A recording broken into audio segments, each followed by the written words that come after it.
Harley-Davidson builds bikes that are meant to ride. There are vehicles your parents would recommend you drive. Then there are the motorcycles your crazy uncle who gave you fireworks for your birthday tells you to ride. You wouldn't want to let your uncle down, would you? If your need is speed, chrome, and custom paint, check out all of the new and pre-owned bikes at Greenmount Road Harley-Davidson in O'Fallon, Illinois. Don't let your uncle down. Get to Greenmount. If you really want to find out what you're made of, you can forget the personality tests and social media quizzes. Because the only way you're ever going to know is by heading into the big, wild, raging, so damn beautiful it hurts world and finding out for yourself. Were you born to follow a path, or were you born free? These are the things we thought about when we made the new Grand Cherokee. Made for what you're made of.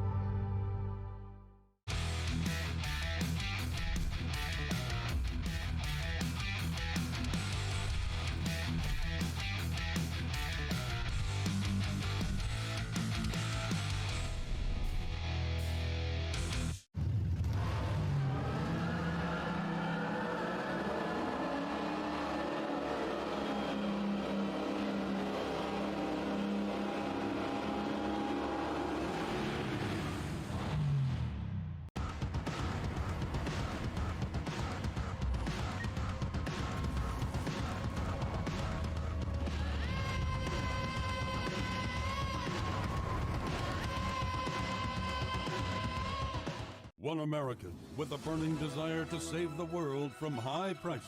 He is the stuntman that saved the world. A man that brought the world together because of his love for Honda. One man with 4 wheels strapped to a parallel twin engine. The stuntman that saved the world.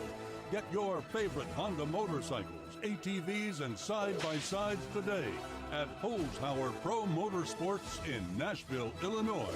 Tired of the side effect of side-by-side hair? Not when you have a Kawasaki. Your love of your Kawasaki Teryx 1000 will save you from side-by-side hair. Enjoy your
Action, brought to you here on NEPA TV by none other than Holtzauer Auto and Motorsports.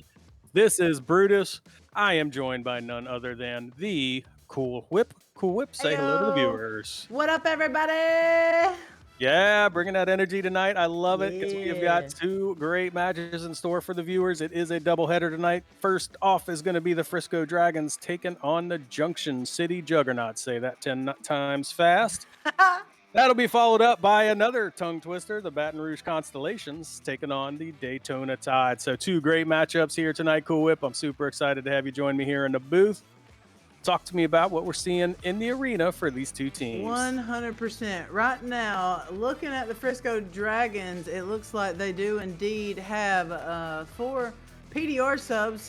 You got Ninja Tim, Nero, Bob Kerman, and Duller Ranger. And then for the JCJ, we have a full roster, which is going to be Sir Captain Spoon, Suprum, Phenom, and Empty.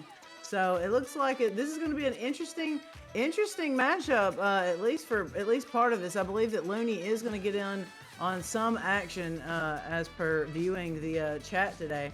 But we're going to see, these players that are playing for the Frisco Dragons tonight, they play quite a lot together in PDR scrims. So there may be some chemistry there, and we might actually get to see some clear and boost action.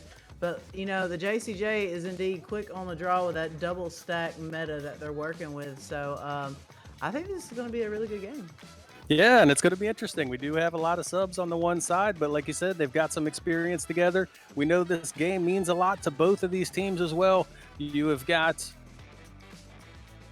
the Scottsdale Slither sitting undefeated at the top of the Western Conference. Both of these teams kind of sitting right behind, so an important victory for them as they continue that race for the number 1 seed coming out of the Western Conference. Still a long way to go in the season, but every win is going to count. With that, Cool Whip, would you do the honor of taking us through tonight's rules? We'll do the obligatory honor of taking us through the rules. As always, these are 4 8-minute quarters. There is indeed 2 timeouts per half. 2 timeouts. You can use 1 per half. There are 4 players on a team. There is indeed a 5-minute halftime. And during that time, we will definitely go over some stats and stuff. So with that being said, overtime is always a golden goal. Whoever shoots last makes it wins the game. But with that being said, no toxic or discriminatory behavior is allowed. Just be kind to one another.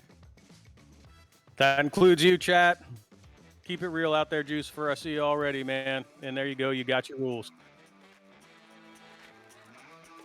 All right. And we are going to get the teams ready up, get into tonight's action. Again, both of these teams looking to keep pace over in the Western Conference. My last schedule is not up to date, so Cool Whip, maybe you can help me out. I do know that Junction City is checking in at 4-1 on a 3-game winning streak. And the last date I have has the Frisco Dragons 3-1, but they played last Thursday and I didn't get the score. Do you know what happened with the Dragons and Scottsdale? I believe it was an upset because I believe Scottsdale got their first loss last week because they were undefeated, if I'm not mistaken. Looking at the Western Conference, yes, I do remember casting that game. I do believe it was. We definitely thought about a different outcome, from that game. But listen, everybody loves a nice upset. Yeah, they sure do, and it's tough in these matches. And Cool Whip, you play in them, you know better than me. You never know when you're going to catch a team on a hot night, or if a team's going to have an off night, or be missing a key player that kind of throws off chemistry or whatever. So, every one of these teams is in every match that they participate in. Yep, it's 100%. Definitely the mental that you have before you go in plays a huge role in the outcome of the game. So. We're about to see our first neutral joust here tonight. Frisco Dragons versus the JCJ. I believe these are going to be some hot stacks coming out of tunnels. So let's see who's going to get first touch, first possession here in the arena. Coming out hot, it is going to be first touch to the JCJ. It is going to be a head, but it's still free. It is going to be recovered and then quickly thrown away there by Sir Captain Spoon, recovered here by Empty. Empty going for the shot, but who put Nugget there? Gets in the way of the shot. There's also a goalie, so that puts a little hinder, but Suprom was going to go there for the backboard, but it is a little errant there. Going for the back pass, going for the drive, puts it in for 2 more points here. First points on the board for the JCJ. And who else than NEPA TV's very own Phenom? He is a huge player in the NEPA organization. Very happy to see him getting points on the board there. The early lead goes to Junction City. Early lead, plenty of time on the board though. Frisco Dragons rolling out, slowing it down. Gonna separate that front stack. Goes, oh, but that stack in the back gets the read and the grab, but the stun by Nero. Free disc here is gonna be recovered by Empty. He's got some traffic coming up behind him. He's gonna go for the cross pass. Doing some juking on wall is Suprom. Has 2 men on him, tries to look. He's looking for this open passing lane, finds it. But, oh, the bounce shot. What a great volley there off of backboard by Empty. Great find there by Suprom. The goal is no longer Empty. Empty had something to say about that, putting that one in. Really nice assist there from Suprom, but you called it. It was that back stack, able to get the interception and reverse course on the disc, that able to set that one up. They've now got the first 2 goals of the match. Nero gonna grab it this time. Same thing, that aggressive running a 1-2-1 here. They do get it, however, through mid. That stack is broken apart. He's just gonna walk it forward, no pressure. He's gonna go for the cross high. Does connect to Ninja. Ninja gets stunned out, and the steal from Nero. Nero doing some walking, looking for the open pass lane. He's gonna drive, but no. Empty with a great save there for the JCJ. It is gonna be free. Captain Spoon gonna get that cleared all the way through, looking for stacks. Who's going to get there first? It is going to be recovered by the Dragons, but coming in hot is Spoon there. They go for that back pass. They are chained looking here, but oh, so is the JCJ, and they are going to go for the shot, but it's just a little high. But the recovery and the steal, Bob Kerman on the back line gets the save, gets that up to Duller, gets that sent through, but looking for Chain. Who's going to get it? Is going to, whoa! Oh, I thought that was about to be a really great pyramid shot there. But it is going to be. It sure looked like it. It sure did. It was so close to have open goal opportunity. Ninja Tim, don't miss those. 6 meters out. 2 points for the Dragons. And they get their first 2 points on the board. Nice, long kind of back and forth there. That was almost a minute between goals. Both teams making great defensive stops on that one, but ultimately, Ninja Tim's going to get that one home for the first points for the Dragons. Got to break the ice sometimes. They're going to go with a quick left here over to Empty. Empty going cross, but that stack pressure, incredible. They're going to get that recovery. They're going to chain through. Who's going to get it? They got that stun. The disc is still free. Nero gets a hand on it, goes for that back pass. Who's going to cut it? And is Bob Kerman coming in hot, tying this game up 4-4. Yeah, really nice play there. Ninja Tim showing patience on the back wall. Thought he might lunge towards the goal, but sees Bob making a cut, and he hits the pass right where it needs to be. That far side pocket takes the game to a tie at 4. Rolling out, the JCJ is doing these fast offensive rollouts and getting that chain broke there in mid, splitting that back chain. The shot, 3 points. Empty don't miss those. Good job there by the JCJ, getting that through mid and going for that open goal opportunity. Yeah, don't look now, but Empty seemed to be getting a hot hand. Had a nice 2-pointer there just a minute ago, and now coming back 7 seconds on that rollout before they can get that 3-pointer home. They've gone to a 7-4 lead now as we reach the halfway point of the first quarter. You can tell the difference between the pace of these. Frisco just going with those slow rollouts, and JCJ is just pressuring and battling and just punishing them. Suprom with another fade away 3, making this a 6-point game to the JCJ. Yeah, back-to-back 3-pointers now for Junction City, has them on a bit of a run. Dragons have been really successful when they've gotten the disc advanced and then found cutting players in front of the goal. That's been their recipe to score. That time, though, just too much defense from Junction City. They couldn't get it pushed forward. Let's see what they do here on this rollout. Empty gets the hand on it, and the splash! 17 meters per second, 32 meters out. He don't miss those. Empty is on a roll right now. Mans, oh Lord, press the wrong button. Mans has already got how many points here? 8 points to his name. Yeah, that is 3 straight 3-pointers for Junction City. Since this game was tied at 4, they've brought it to 13-4 over just the last minute. Ooh, that's what you got to look out for right there. That quick stack pressure. Oh, Empty broke the ice there. Bricking a little bit there on the shield. Does have a man on him. Going for the Joker? They are. Oh, the ender. Try to get the ender. Oh, the steal! The steal back-to-back. Suprom getting it on wall. Does have a little bit of a lane. Goes for the Strandy and the slap to Phenom. Great accomplishment there. Another 2 points on the board for the JCJ. Yeah, and the back and forth there. Joker Train trying to come up from the floor. Pocket gets picked, but Supram there to take it right back and then finds Phenom in front of the goal for that slap in. They've now scored 11 straight points. Right here, they've definitely got the momentum. You can tell the Dragons are rolling out hot here. No longer doing those slow rollouts. It's going to look like a race. Who's going to recover it? They're going for the reset. Good job there. They are stacked, and they are going to do a clear and boost. They do recover it. Goes for the shot. Is it in? It is. Oh, it is not in, but they are recovering it. Are they going to do? What are they going to do? They're going to go for it off of his head. Unfortunate there, but they are going to recover. Empty does have a 2-on-1, backs it out, but he is also covered. Goes for the shot, but Bob Kerman says, not in my house. He is going to try to get that cleared out, but just a little errant there off of the wall, but it is going to be cleared all the way through here by the Dragons, looking for stacks, and they just overshoot, coming in hot. That was a great stack there by the JCJ. Great turnover there. Who's going to get it, though? It is going to be Ninja Tim. Does have Phenom on his toes. They opt for the reset, but speeding it up, looking for the passing lane here. It is going to be Duller, though, walking it forward. That pressure, that stack is still together there for the JCJ. It is going to be cleared all the way through left tunnel, looking for stacks. Ninja Tim does get a hand on it first and gets it sent up to mid, but it is going to be recovered here. Oh, but the pocket pick by Spoon. They have a chain. Are they going to know? He's going to walk it in by himself and put it in for 2 more points. And Empty continues with a hot hand. That's 2 2-pointers, 2 3-pointers, bringing his total up to 10 points on the match. 17-4 lead here for Junction City. It looked like Delaware Ranger was going to create some space, but that stack from Junction City, is just so strong that there was no room to operate. They end up picking the pocket and getting another goal.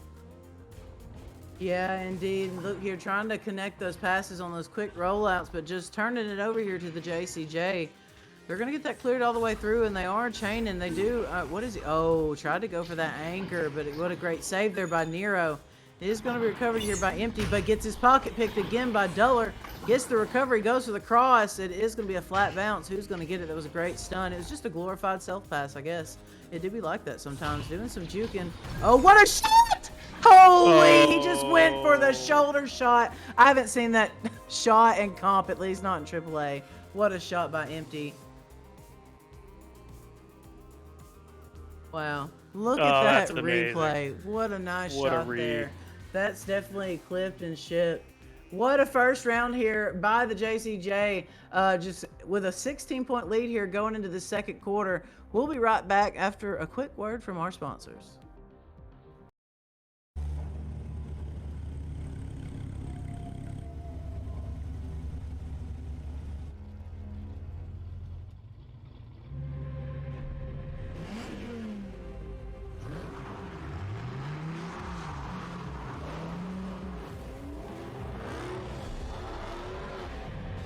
If you call one of us, just remember, you've invited the whole pack.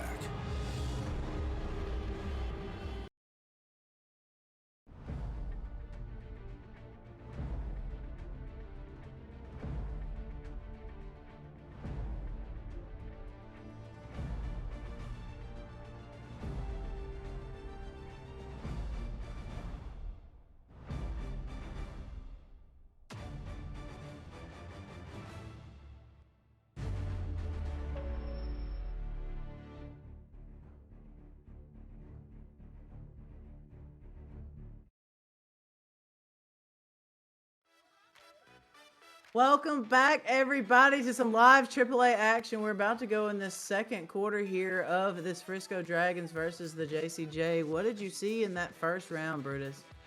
Well, I saw 3 minutes of fairly even play. We were tied 4-4 with 5 minutes to go in that first quarter. And then, well, we saw the Empty show. Empty woke up, dialed in 2 long-range 3-pointers and followed those up with 2 more 2-pointers. Now with 10 points in the match, stretching this lead out to 16. I do want to highlight for those who joined late that we've got a PDR roster playing over on the Frisco Dragon side. They are playing admirably, but that stack has just been so effective for the Juggernauts that the Frisco Dragons have to be talking here between quarters about what they can do to make rollouts more effective and to create more scoring opportunities with. 100%. Definitely. You notice that they swapped from using those slow rollouts there because the 1-2-1 of the JCJ was just pulverizing the QB when they were stopping there on Nest to try to create. Well, I think they originally thought that they were running a double stack, and so trying to create that extra space there in the middle, but not being able to. Because the stack pressure from the JCJ is just immediate. They're really capitalizing on these clear and boost opportunities, and when they have an open goal, they're trying to, they're converting. Yeah, no doubt. We've seen Duller Ranger make some great steals. He's been picking pockets all night. Bob Kerman been solid back in goal. There's just been too many open goal opportunities. 3 total 3-pointers in that first quarter for Junction City. Supram getting in on the action with empty as well. So. Definitely have to make some shoulder adjustments. shot though, bro. Holy, what a splash. Man, he was just showing off with that one. If you're quick-witted enough to shoot that on the goalie, more power to you. You deserve to make it, man. That was a phenomenal shot. Definitely a clippable moment, especially since there was so many bodies there in goal. Pretty incredible, that we're able to convert on that drive. Yeah, really, took me by surprise. You could tell it took the goalie by surprise as well, just to see that shot even attempted and then to so perfectly place it off of the shoulder. Just really impressively done. You just got to tip your cap to a play like that. 100%. Let's see what the Frisco Dragons are going to do different here in the second quarter. Here is the neutral Joust coming out hot. Who's going to get it? They're going to get ahead on it first, and it is going to go very wild, still free, but getting the recovery is Nero. Has one person forward, but once again, that stack there of the JCJ punishing that, and it is going to be walked forward again. Ninja doing some juking on backboard and gets that put in for 2 more points for the Dragons, trying to lessen this deficit. Yep, and that's important for them from a momentum standpoint. They come out just 18 seconds into the second quarter, get some points on the board, grasping to get that momentum. That's exactly what they needed coming out of the quarter. Let's see if the JCJ is going to roll out hot, and they are. They're definitely utilizing those quick rollouts, but just not connecting there on that third or that second pass. They do have stack pressure here, but overshooting it there just a little bit is like Nero. Is going to get the handoff here. Does have some pressure coming up from behind. Opts for the reset. Great job there, but unfortunately my spark just went sideways, but it's okay. We're still here. It is going to be cleared through mid here, looking for chains. Duller gets a hand, but unfortunate bounce there off of Geo. It is going to be slapped all the way through. Phenom has a hand. They do have numbers. Goes for the no look off of boot, but just doesn't clear it there. Empty goes for the pass to Spoon. Spoon for the drive, but just a little wide right. Duller is going to get a hand on it, but cleared through. That was a great leech there off of that JCJ player to get that through. Stacks coming in hot. They do have numbers here for a quick minute. Are they going to cut it? Is he going to drive it himself? He's going to drive it himself, putting it in for 2 more points. 8 points on the board for the Dragons. Yeah, and the first 4 points of this quarter. So, again, we talk about the momentum, long possession there, a little bit of a back and forth, a great defensive stand there by the Dragons, denying a goal when it looked like Junction City had a chance, and they turned it into 2 points of their own. So a 4-point swing there to bring this back within 12. It looks like we do have Looney back in the house. Not quite sure. They just did a quick swap-a-rooney, but the save by Duller. Great job there, but they are stacked coming up hot. Getting that cleared all the way through, but Sir Captain Spoon does get a hand. Opts for the reset back to Suprum. Suprum's going to clear it, though, or try to clear it. Oh, but the pocket pick by Duller. That was a great read there. Stacks 2-on-2, but the JCJ is going to read that a little bit better than the Dragons. It is going to be Empty doing his thing. Gets it cleared all the way through. It is going to be down into the bubble. Who's going to get there first? Looking for Stacks. It is the JCJ. Going to walk it in, dunk it. No, drop it, and hit ding it twice. You know they're kicking themselves right now about that. Yes, they are still looking for their first points of the quarter. They had an easy goal in hand and, I guess got a little too cute with it. Couldn't quite convert. Now we've got the disc back over on the blue side, and it is going to be the Dragons who maintain possession. Looney now looking to bring this one over to the far side. Doing some good passing here. Looney doing some juke and going to drive by himself off the face of Phenom. Finding 2 more points, less than this deficit down to 10. This is still anybody's game. Frisco Dragons coming out hot here. Yeah, a lot of time left, and again with that swap of Looney in for Nero, it's going to change things up, and it's gonna force Junction City to have to make some adjustments here. Looney getting that goal, taking it off of Phenom, but getting the points on the board nonetheless, making presence felt here early.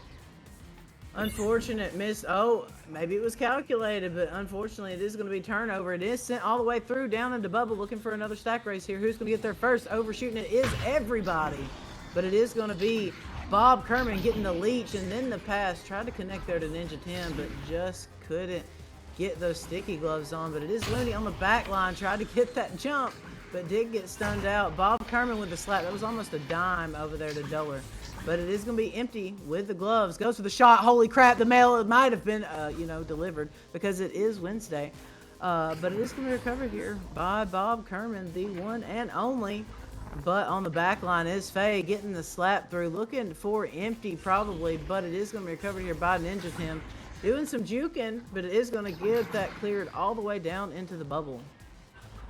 Into the bubble, they're going to look to set up the offense right now. We're looking at a 2v4, though. Can they find room to maneuver? Yes, Looney can. Brings that one up off of the floor on the backside, puts it in for 2 points. They've now scored 8 straight here to open up the second quarter. They just had to wake up a little bit. They had to give the JCJ a false sense of confidence here from that first round. Dragon said we might be down, but we're not out. Slowing it down here, though, is the JCJ pulling that front stack out. They are still together, though. Now they are split. Does not have pressure. Is going to opt for the reset with a quick pass to high right. Empty doing a stop, trying to get anchored there on Geo. Does walk it forward. The placement by Suprum. 2 more points here for the JCJ. Oh, what a difficult angle there, coming from above the goal. Very steep there, but finds that one, gets a good angle, gets it past the goal. He puts that one in for their first 2 points of the quarter. Back to a double-digit lead. But again, momentum going the Dragons' way this quarter. Let's see what they do here with the offensive joust. Slowing it down once again. We got another QB in the house. Ninja Tim taking a stab at it. Does connect to Duller. Duller going across to Bob. Bob going across to Looney. Looney's got an open goal up. Oh, no, JK, I didn't see Phenom swinging around the block. But it is going to be a 2v3, and they do capitalize. 2 more points to the Dragons. 2 more points. That's 3 goals, 6 points now for Looney, who just showed up here in the second quarter. So getting off to a hot start here, getting the team back involved, down to an 8-point lead. 8 points, still anybody's game. 1:57 on the clock. Running out hot. Trying to connect there, but it is going to still connect. Not an open goal, though. They're going to slow it down. For the back pass. Try to pull that man out. Is going to go for the cross pass, but oh, what a great ender there by Empty. He's going to drive, and the slap in by Suprum. That was a great job there. Great decision to shield rather than stun. Yeah, it took 5 minutes for Junction City to get their first goal of the quarter. Only takes about a minute to get the second, though, so they're keeping this thing at bay and back up to 10 points here. Another offensive opportunity, though, for the Dragons. Let's see what they do from the quarterback position. Last time it was Tim, and it looks like Ninja Tim's going to take this one yet again and gets a clear pass forward. Looney with a chance if he can beat the stack, which is exactly what Looney does, getting 3 points there. This is back to a 7-point lead, Lip. 7 points. Here come the Dragons. You know, Looney just making his appearance known. Might have been out the first quarter, but definitely showing up in the second. The JCJ going to roll out quick one more time. They are going to complete this. Oh, but the steal by Duller, but Phenom on the back line. Phenom definitely playing conservative here, reading those those probable clears, but just capitalizing on being in the right spot, right place, right time. Suprum goes for the submarine, but unfortunate. Oh, good save there by Bob Kerman. 30 seconds left on the clock. The JCJ trying to drive it forward, get 2 more points. Goes for the backboard, but it's just a little bit too high. But Phenom does get the regrab over there. Who's going to get it? Oh, the pocket pick by Empty. He's going to drive. No, he's going to go for the pass. And then Suprum's going to drive and just go a little bit too wide. Ninja Tim does get a hand on it and gets it cleared all the way through mid. But that stack of the JCJ is there to punish that and not allow any more points. With that being said, this is 24-17 here before we go into this quick halftime. We'll be right back after a quick word from our sponsors.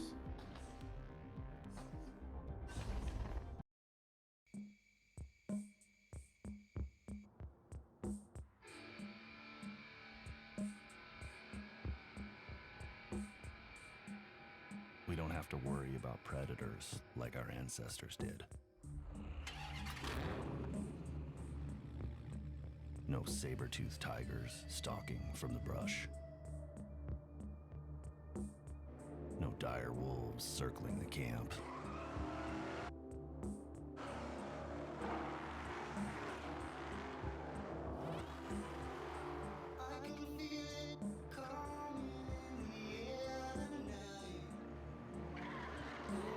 There are no more monsters to fear.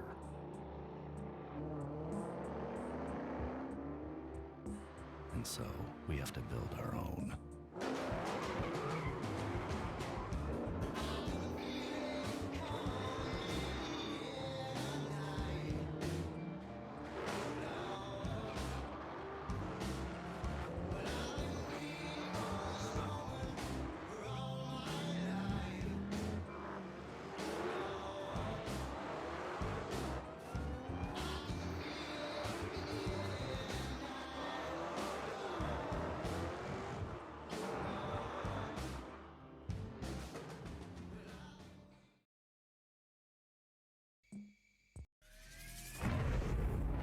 Hold on a minute. Did we hear that right? Dodge is making an electric car? We're talking hypothetical, right?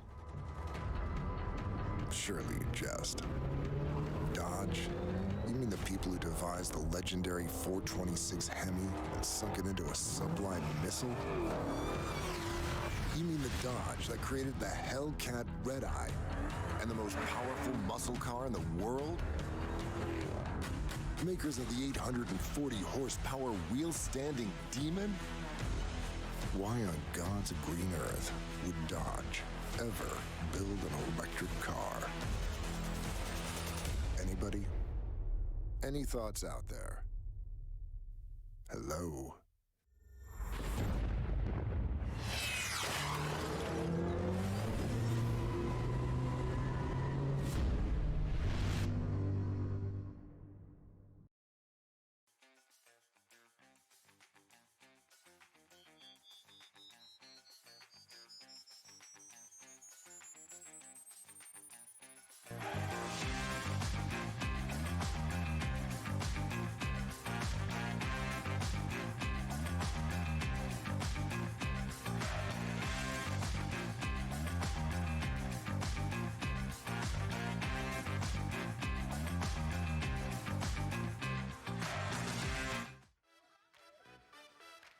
Welcome back, everybody, to this halftime report here, brought to you by Holtzhauer Auto and Motorsports, and a few other of our sponsors.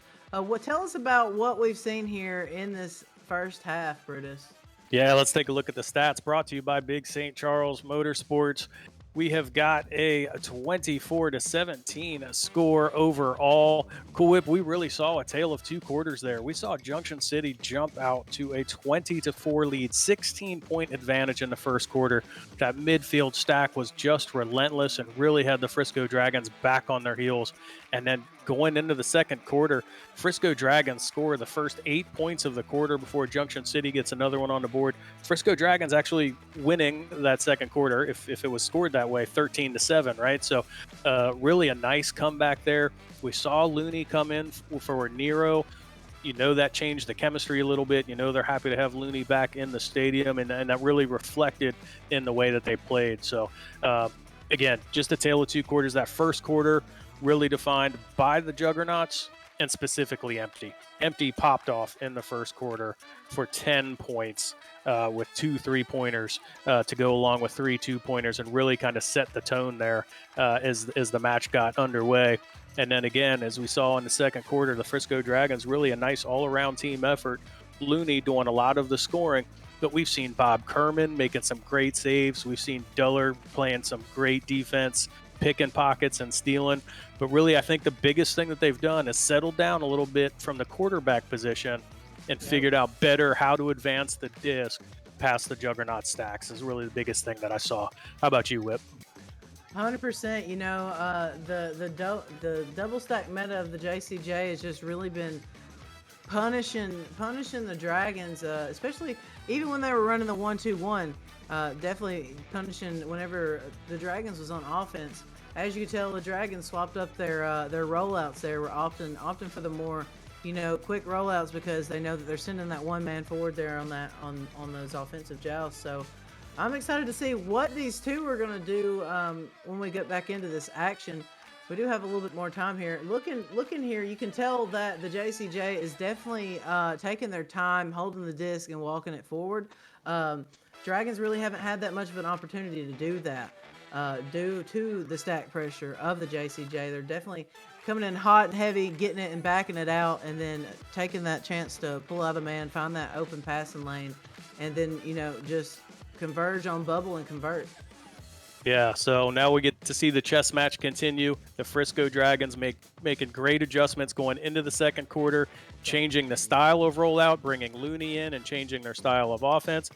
Now the Juggernauts have seen that for a quarter. What adjustments do they make at halftime to try and slow a momentum that is currently swinging in the Dragons' direction? So here we go. We are going to get into our second half action, kicking off here with the third quarter. Third quarter, neutral joust, anybody's game. It is going to be the first touch. Looney is going to get it, gets the duck, does not get the cross though. Duller getting the stun. Goes for the reset back over to Looney, but like we said, that JCJ stack pressure. But what a read there by Spoon, jumping out of goal and getting that man on boot and looking for these stacks. He is going to send it low, connects here, open goal opportunity, splash. Suprum does not miss those. The JCJ coming out hot with a three-pointer. Yeah, great way to start the round. They're back up to a 10-point lead. We saw it come all the way down to 7 there at halftime, which is the closest it's been since it was tied 4-4. But that early three-pointer puts Junction City back up by 10. Oh, got a redeemed hydrate from T-Lud. I'm drinking out of my half-gallon of cranberry juice. You better believe it. Because when you're single, you can do stuff like that. Back to the game, though. It is going to be empty with the recovery. Slowing it down, looking for that open passing lane over to Faye. Faye crossing over to Spoon. Walking it forward, does not have any pressure in sight. Is going to have stacks coming in, but they split. Opts for the cross. Oh, trying to connect there. It looks like the Suprum, but just a little wild. Ooh, good stun there by the Dragons. They are going to send that all the way through. It is going to be bouncing, careening down there into the bubble. Who's going to get there first? It is going to be Suprum. Going for a bounce pass to empty. That was a great connection there. They do have a chain, but just a little wide. That stack goes. Phenom, poor thing, missed it a little bit twice, but he does get the recovery. Third time's a charm. Goes for that pass to empty, but just a little bounce there off of Bo. You can see they're slowing it down, looking for that open passing lane. Tries to get that clear, but takes an unfortunate bounce. Oh, what a good stun there. Who's going to get it first? Suprum walking it forward, does get the grab. What a backline play there by Looney. Getting the snag, getting that sent all the way through, looking for stacks. Who's going to get there? It is going to be the JCJ. Their stacks are just incredibly fast this evening and getting that clear all the way through.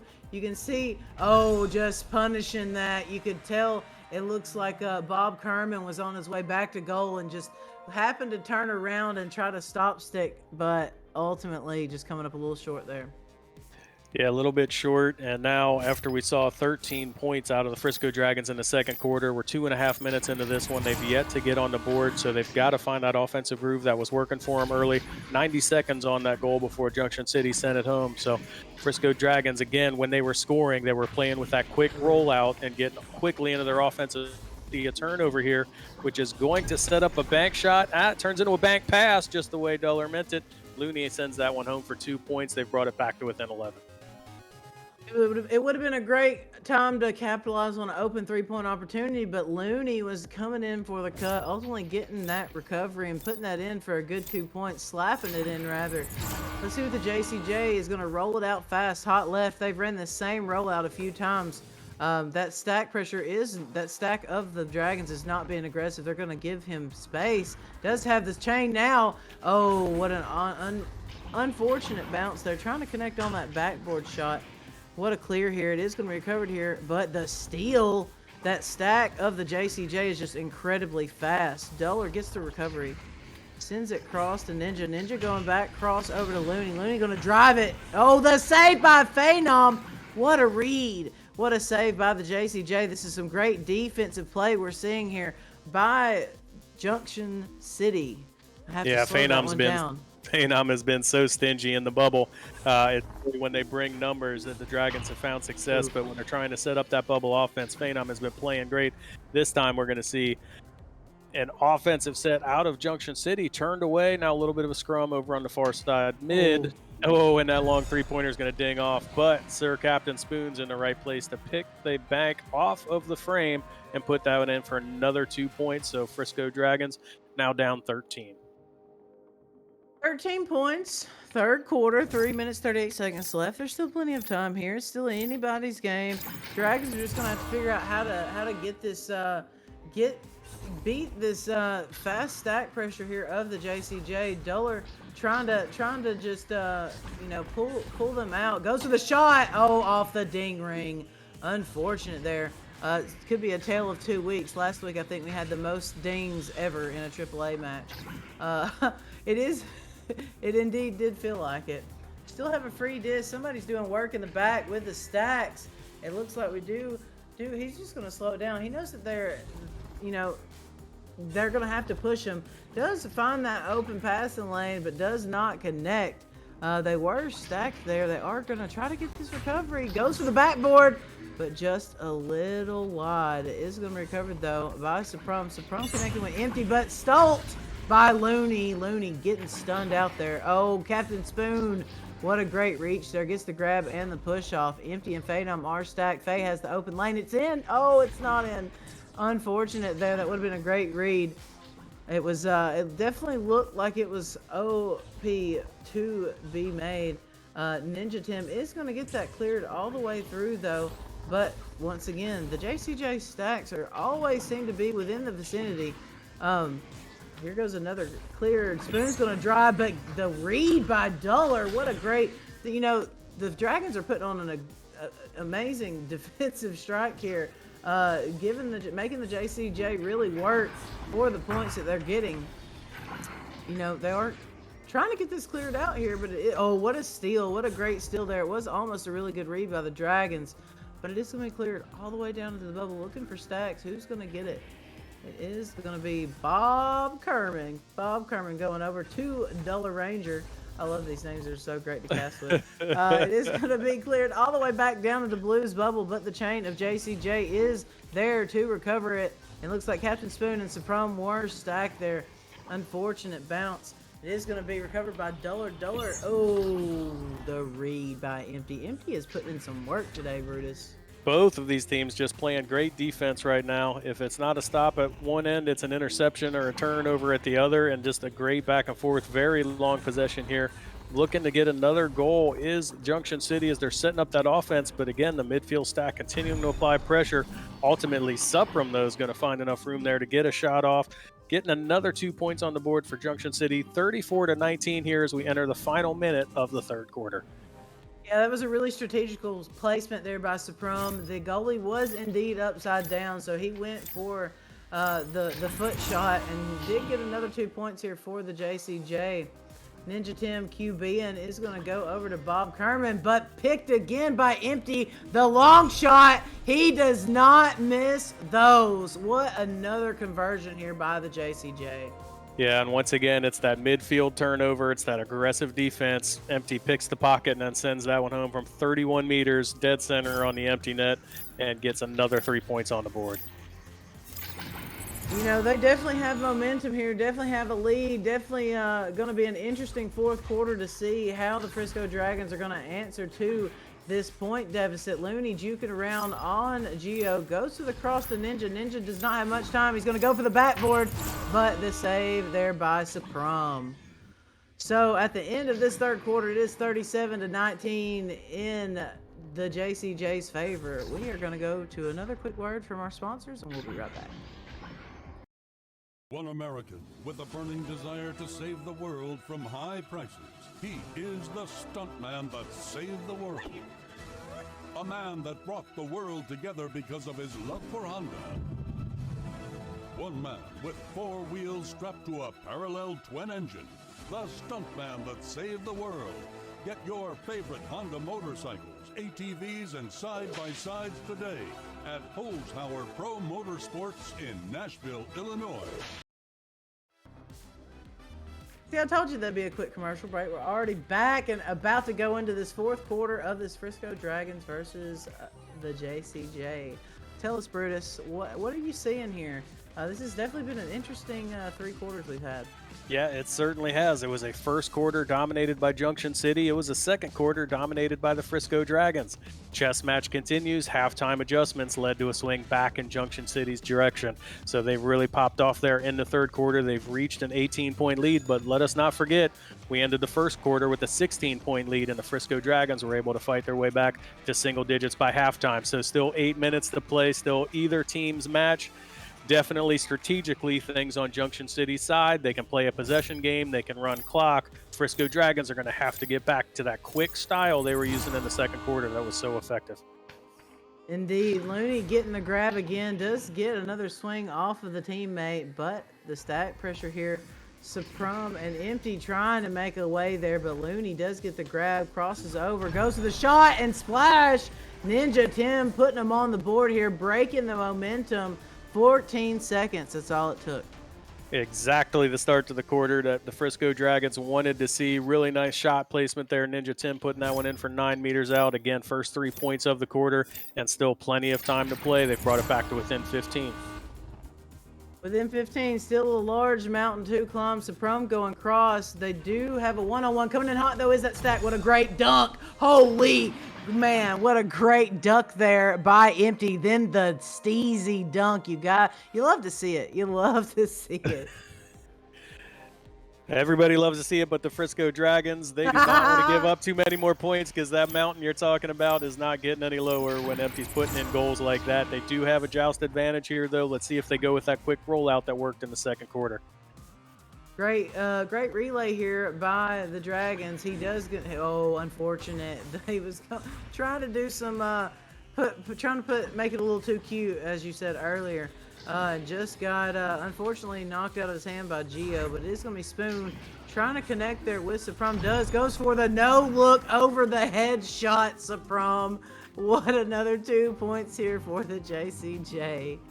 Yeah, Junction City playing now with the confidence of a 19-point lead, so they're having some fun with this. Suprum with a really nice goal after we saw the slam dunk just a second ago by Empty, so they're playing well. They're continuing to bring the offensive pressure, and I like that style. They're not looking to just run clock and maintain possession.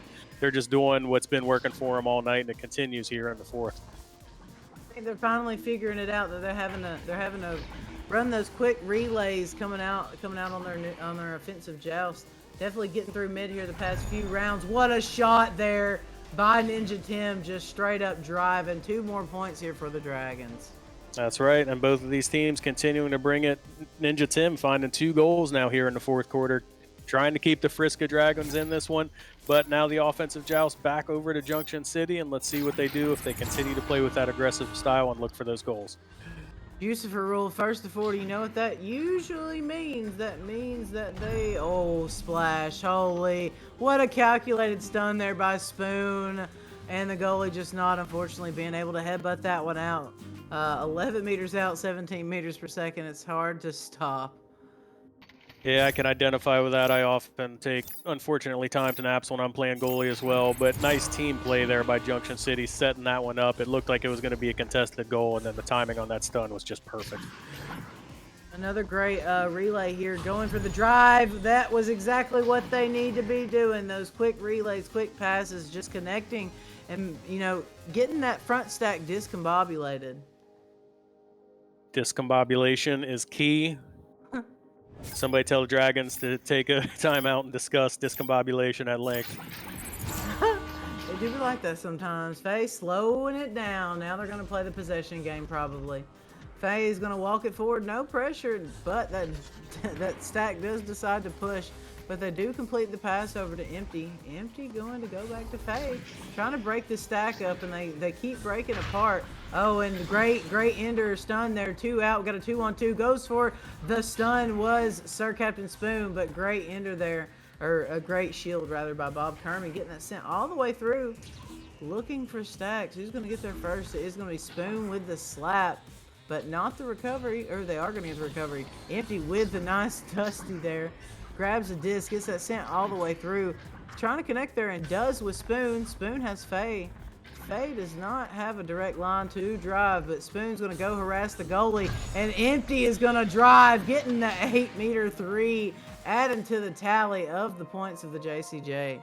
And Empty just continues to have a very impressive performance tonight. I'm tracking 4 3-pointers now in total for Empty.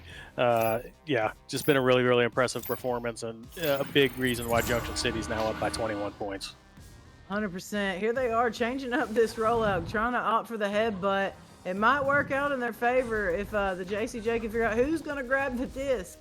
It is going to be Faye now. I'm getting that sent all the way through. It is going to be a bounce there. Unfortunate off of shoulder. I think he was trying to hit the jiggy there, and unfortunately went a little wide in the front of the goal. But the clear coming through for the Dragon will be careening down into the blue side bubble. Does have an open goal opportunity. I don't know if he was trying to make that, or unfortunate there. Playing with the food a little bit too long. Walking it forward though, but it does get sent back down into the bubble of the Dragons, and coming in hot is the Stacks. Empty going for another no-look snow spin, 360 no-scope, but does not scope it in. It is indeed, the sights are off.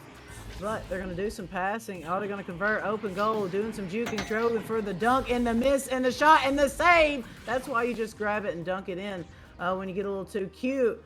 You know, dunk meta always wins the game. So, but you gotta kind of grab the rim to dunk. You can't like fade away dunk. That's actually a shot. So, so Captain Spoon getting the recovery, goes for the crossbow. Who put Nugget there? So rad. What a calculated pass there. Empty going for the drive is Faye, but off the ding ring again. Man, best goalie in A. Cleaning it up though is Sapram with the backboard bounce shot for 2 more. Yeah, and continuing to bring the pressure there. A couple of shots that dinged off, but they stick with the pressure. A couple of great saves there. We've seen some great defense out of the Frisco Dragons, but when you're giving up that many shots, they're eventually going to go in. That's what we're seeing out of Junction City. We're now under 2 minutes to play here with an offensive joust for the Dragons.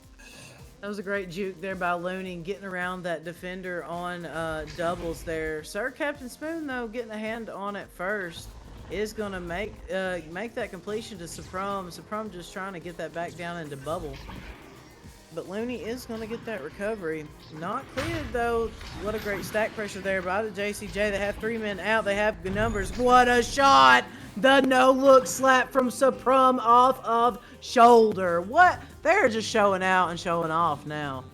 You really get a sense of how important the Stuntman trophy is when you see players like Supram and Empty going after it this hard. Man, when what is it? When you chum the water, the sharks will come. Man, they're just popping off now. Look at the stack pressure, open goal opportunity, and the splash. What placement here by Empty? He is not missing these 3-point shots. He is converting and just capitalizing on these open shot opportunities. Yeah, Western Conference take note. Junction City is here to play. They are popping off in a big way here. Empty and Supram have just been outstanding on the offensive end. Phenom making some great defensive stops all game long. They're really playing as a complete team right now. Cool Whip. Yeah, that was a great shield there by Duller, but Empty getting the hand first, getting the pass. Oh, trying to connect there to Supram trying to connect her with Supram on the shield, but just not being able to. Trying to get that cloud shot, but the stack of Empty and Supram just punishing it, going for 2 more points, but not being able to clear it here. This is the end of the match. The JCJ taking the dub here tonight unanimously. What a show here that was put on by the JCJ, finishing this up 55-26. Yeah, great match for both teams. Very impressed with the Frisco Dragons, how they reacted, going down so much in the first quarter, coming back in that second quarter. They seized some momentum. Again, they were playing. They started the match with 0 rostered players. They got Looney in the second, but building that new team chemistry is so difficult to come into a match against a team like Junction City, who is really hitting on all cylinders right now. Like I said a minute ago, getting it done on the defensive end. Phenom making some great stops. Spoon getting in on the midfield action as well. And then the between Suprom and Empty, they just have a lot of offensive firepower. 100% popping off. Looking at the scoreboard, we didn't hit bingo, but we're pretty darn close. Empty, and Suprom, man, their stack was just killer tonight and definitely punished the Frisco Dragons. Looking at these stat lines, man, you know, we got to pick our Stuntman Award winner, and it's it's not clear and concise. It's a very hard decision for me to make, but I've got to give it to Empty because he capitalized and, you know, converted on, I don't know, 80% of his shots on goal, but also just in the steal game, the amount of times that he forced a turnover and recovered, you know, just immaculate play by Empty. So I've got to give my Stuntman Award to the man, Empty himself. Yeah, no arguments here. Again, hats off to the overall team play. Suprom playing a great match there. But remember, early on, it was Empty sinking 2 3-pointers who helped them build that big lead in the first quarter. Yep. Got whittled down to 7 by halftime when things kind of slowed down, but then in the second half, Empty just got right back to where he had started the match at. Again, sinking those 3-pointers that are just daggers to a team trying to come from behind and get back into a match. And you're right, so many times he was part of the stack in the midfield that created the turnover, and he's so quick to realize that there's an empty net when he gets the disc in his hands, and he's not afraid to shoot. And like you said, making 80% from like 20, 30 meters out is just ridiculous. How do you deal with that as a D, particularly when you're trying to push forward on offense and come from behind? So absolutely no argument from here. So congrats to Empty, our Holtzhauer Auto and Motorsports Stuntman Trophy Award winner. We are going to take a quick break, get a word from our sponsor, and then hopefully talk to tonight's winners, the Juggernauts, here in just a minute. So stand by for interviews. And for those of you waiting for the big announcements, don't go far either. That'll be happening here after our interviews in just a few moments.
Welcome back, everybody. We are here. We're the clear and concise winners of that first matchup. The Junction City Juggernauts winners here by a landslide. I hope you're ready for your post-game interview, man. That was a great dub. Did you guys study? Because we worked hard on these questions. No, I'm kidding. You guys were too busy scrimming and getting ready for this match. That was clear and obvious from the onset. You came out really strong and built a big lead in that first quarter. Talk to me about what you did with the team, with the 4 players you brought in the arena tonight. One, to get ready for the match, and then what your strategy was at the onset. For talking about strategy, I think Faye. No. You're the captain. You're the captain. I think you. Okay, so today we had Mr. Sir Captain Spoon playing, a lovely teammate, and we had to figure out how to adjust to that. So this time, me and Sup were playing front stack, which I think worked out pretty well. And Faye. And, Scoreboard agrees. Yeah. And Faye and Spoon were playing back stack. And I think it was pretty nice. I think it went pretty smooth overall. And Faye, as usual, called the plays. He's a playmaster. He does a lot of weird things. Yeah, Faye, talk to me about that. It seemed like Faye, you why don't had the talk about Frisco that, Dragons guessing all night. What were you thinking from a play standpoint? Just knowing them, they probably hadn't. They were a little bit mixed today, so no real plays other than kind of the standard ones. So normally we kind of do a little bit more 2-2, and especially when we have UG as that kind of aggressive 2-2 for plays to kind of go all over. But because they were kind of standard with their plays and just throwing splits and whatnot, we played a lot of just kind of 3 up 1 back. So the empty and Supreme stack would stay up in the middle somewhere, and then Spoon would go mess them up somewhere else, and then kind of leave me to. So the only time we really kind of let points go was when the stack broke up. So as long as that didn't happen, we pretty much, a lot of times they got the quick grabs from the first couple plays while the players were kind of figuring out their roles. So we got that hard and fast lead from that kind of chaos. We knew we had to take that quick, and then we kind of rode that lead through the rest of the 30-ish minutes. Yeah, well, hats off to you, my friend. It was evident that you were up to the task on the back line solo. You had some great stops back there, and when it looked like the Frisco Dragons were trying to take a run, you guys were either making the defensive stops back in your own bubble, or more importantly, because you were pushing those 3 players forward, really breaking things up and creating turnovers in the midfield. That was setting Empty and Supram up for a lot of empty netters. You guys were dialed in from long range, hitting 3-pointers, particularly in the first quarter and then in the third and fourth to really put this thing away. Supram, Empty, talk to me about that stack and why that was so effective. You see, we do a little bit of polling, some would say, and sometimes we go fast, and then it actually kind of makes us able to get to them, and then we can sometimes kill them. But then if we don't pull, we actually split up, and then it's over. Echo 101, I love it. We did talk a little bit about the Stuntman Trophy tonight and who that was going to go to. We're going to make that announcement to you here, since I assume you weren't listening to our awesome cast as Cool Whip was crushing it on the play-by-play on. But I do want to point out the strategy that you used, the plays that you pulled together, Phenom, and that stack being so aggressive. You guys actually outshot the Frisco Dragons at a 3-to-1 ratio. So am I surprised it ended up a 55-26 final after seeing that kind of stat? Absolutely not. You're turning defense into offensive opportunity and then capitalizing. 3-to-1 shot ratio turns into almost a 30-point victory. So very well played by everybody. I mean, that is all Supreme. I mean, 22 shots on goal, 22 points. I mean, 22 shots alone from the shade. No shade at all. That's great. With all that being said, I do want to congratulate Empty, who's going to go home with that virtual Stuntman trophy to put on your virtual mantle. Congrats to you. Why did we go that route? Because, dude, you popped off in the first quarter, a couple of long 3-pointers that built a 16-point lead coming out of the first quarter. And then after the Dragons kind of made that run in the second, really put things away, continuing the scoring. Supram, you were right there being a part of that in the third and fourth quarters. But at the end of the day, I've only got one virtual Stuntman trophy to give out for this match, and that one's going to go to Empty. So congrats to you. Congrats, homie. Yay! All right. Well, thank you for joining us for the interview. Congratulations on the win. you're going to advance to, 5-1 on the season, 4-1 on the season. So you're right there in the race for the Western Conference Championships. Good luck to you as the season progresses. Thank you. Shout out Brick 19.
Hold on a minute. Did we hear that right? Dodge is making an electric car? We're talking hypothetical, right? Surely you jest. Dodge? You mean the people who devised the legendary 426 Hemi and sunk it into a sublime missile? You mean the Dodge that created the Hellcat Red Eye and the most powerful muscle car in the world? Makers of the 840 horsepower wheel-standing Demon? Why on God's green earth would Dodge ever build an electric car? Anybody? Any thoughts out there? Hello?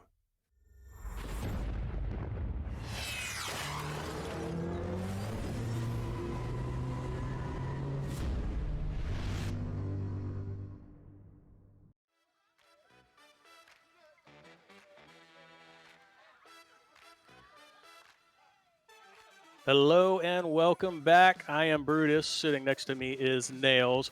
We are here to introduce a video from none other than NEPA's CEO and president, Mr. Timber Cartwright. We are going to roll a video. We are going to take a short intermission, and then we are going to be right back to bring you more awesome AAA action with the Constellations taking on the Daytona Tide. So stand by for a NEPA video. Timber's got some words for you. We'll take a quick break, and we'll see you back here at 8:15 for tonight's second match of the doubleheader.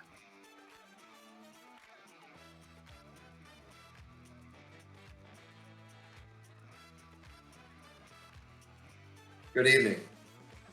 NEPA was founded with two priorities in mind: bring VR sports into the mainstream, beginning with Echo Arena, and to take care of our players.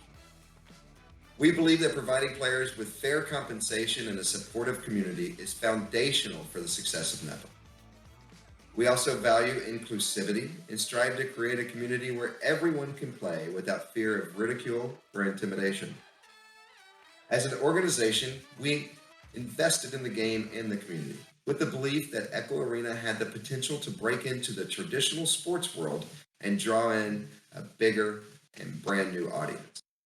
We were able to join our biggest supporters, Holzhauer and Big St. Charles Motorsports, to bring the Pro Series to you. Additionally, we were getting noticed by organizations outside of the industry and had secured big name sponsors, including Monster Energy Drink, for our upcoming LAN event in St. Louis. We were committed to providing the best player experience possible, and our team had spent countless hours planning and preparing for the event. However, the recent announcement from RAD and Meta to discontinue Echo Arena has forced us to reevaluate our position and strategy in the VR sports space. After careful consideration, we regret to announce that we have decided to cancel the St. Louis charity LAN event. We understand this news is disappointing. It's disappointing to us as well. We apologize for any inconvenience that this may cause. On Sunday, we notified our travel agent that this was going to be the likely decision and asked her to hold off on booking any more airline tickets. If there's been any authorization since then, they have not been processed. We will be refunding all ticket sales to those who have purchased tickets for entry into the event. We will work with our players to provide alternatives for arrangements that have already been made. We are committed to minimizing any impact to those that have supported our efforts. This decision was not made lightly, and we tried to pivot in multiple ways, but the timing of the announcement did not allow us the required time to take to support the LAN event. We are continuing to focus on our players and the community. We have not lost our commitment. We will continue to bring the AAA series to you as well as our Pro Series. Additionally, we continue to explore new options for NEPA's future. We believe that the future is bright, both for the organization and for the community. And we look forward to that future and look forward to doing it together. Thank you for your understanding and for your continued support.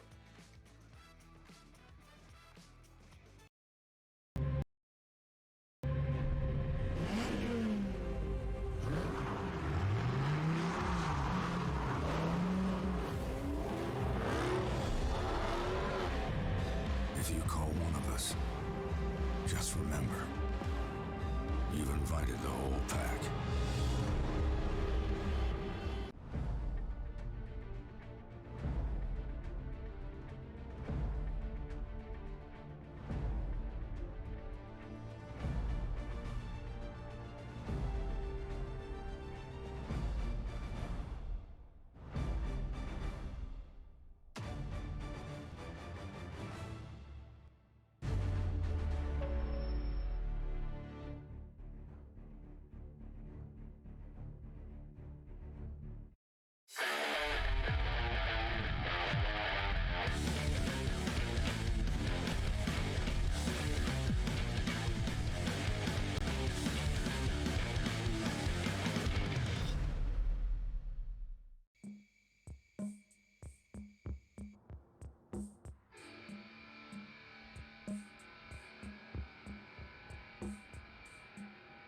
We don't have to worry about predators like our ancestors did. No saber-toothed tigers stalking from the brush. No dire wolves circling the camp.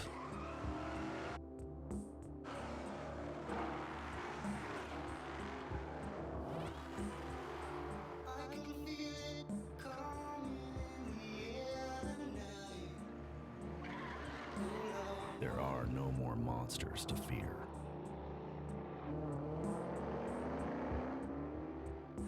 And so, we have to build our own.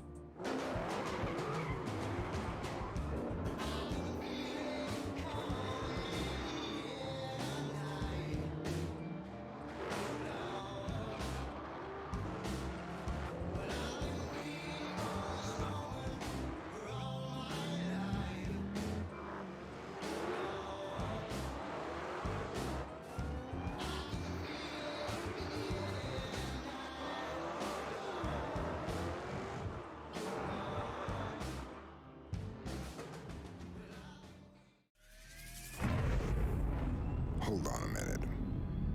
Did we hear that right? Dodge is making an electric car? We're talking hypothetical, right? Surely you jest. Dodge? You mean the people who devised the legendary 426 Hemi and sunk it into a sublime missile? You mean the Dodge that created the Hellcat Red Eye and the most powerful muscle car in the world? Makers of the 840 horsepower wheel-standing Demon? Why on God's green earth would Dodge ever build an electric car? Anybody? Any thoughts out there? Hello?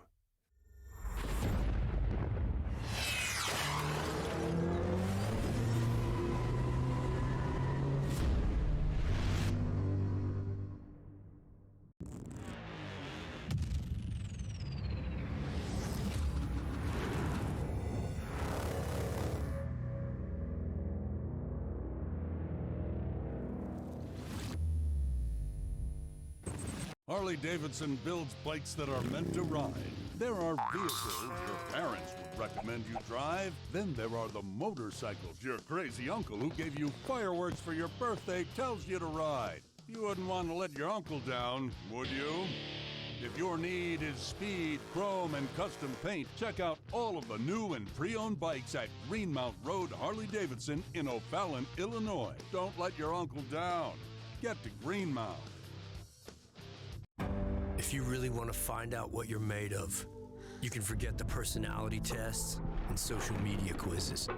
Because the only way you're ever going to know is by heading into the big, wild, raging, so damn beautiful it hurts world and finding out for yourself. Were you born to follow a path, or were you born free? These are the things we thought about when we made the new Grand Cherokee. Made for what you're made of.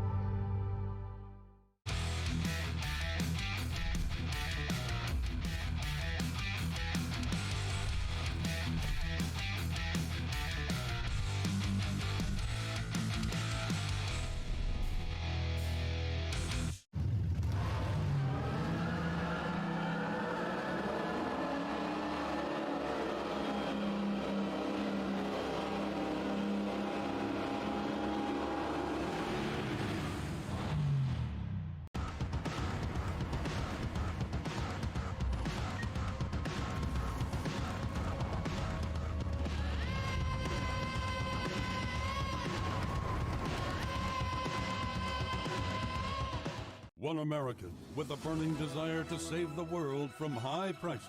He is the stuntman that saved the world. A man that brought the world together because of his love for Honda. One man with 4 wheels strapped to a parallel twin engine. The stuntman that saved the world.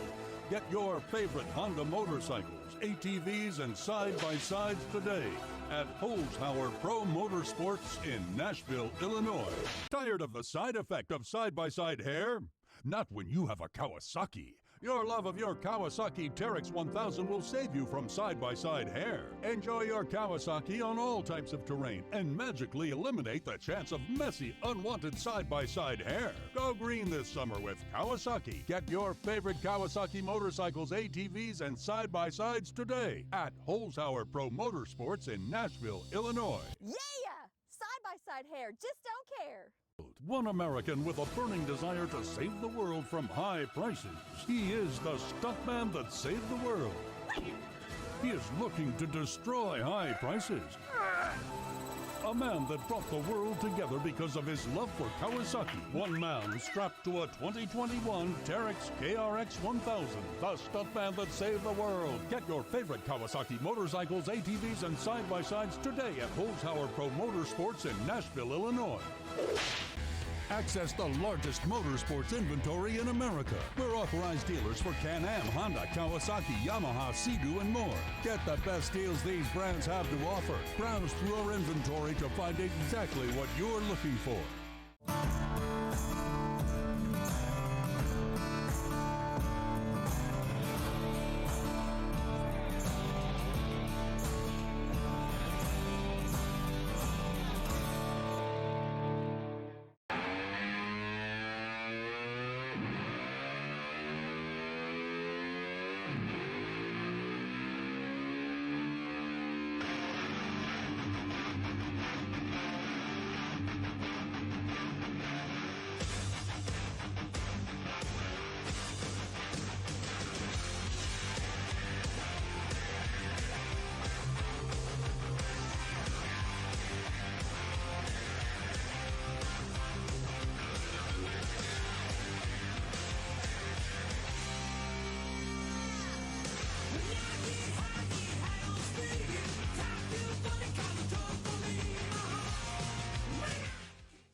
If you call one of us, just remember, you've invited the whole pack.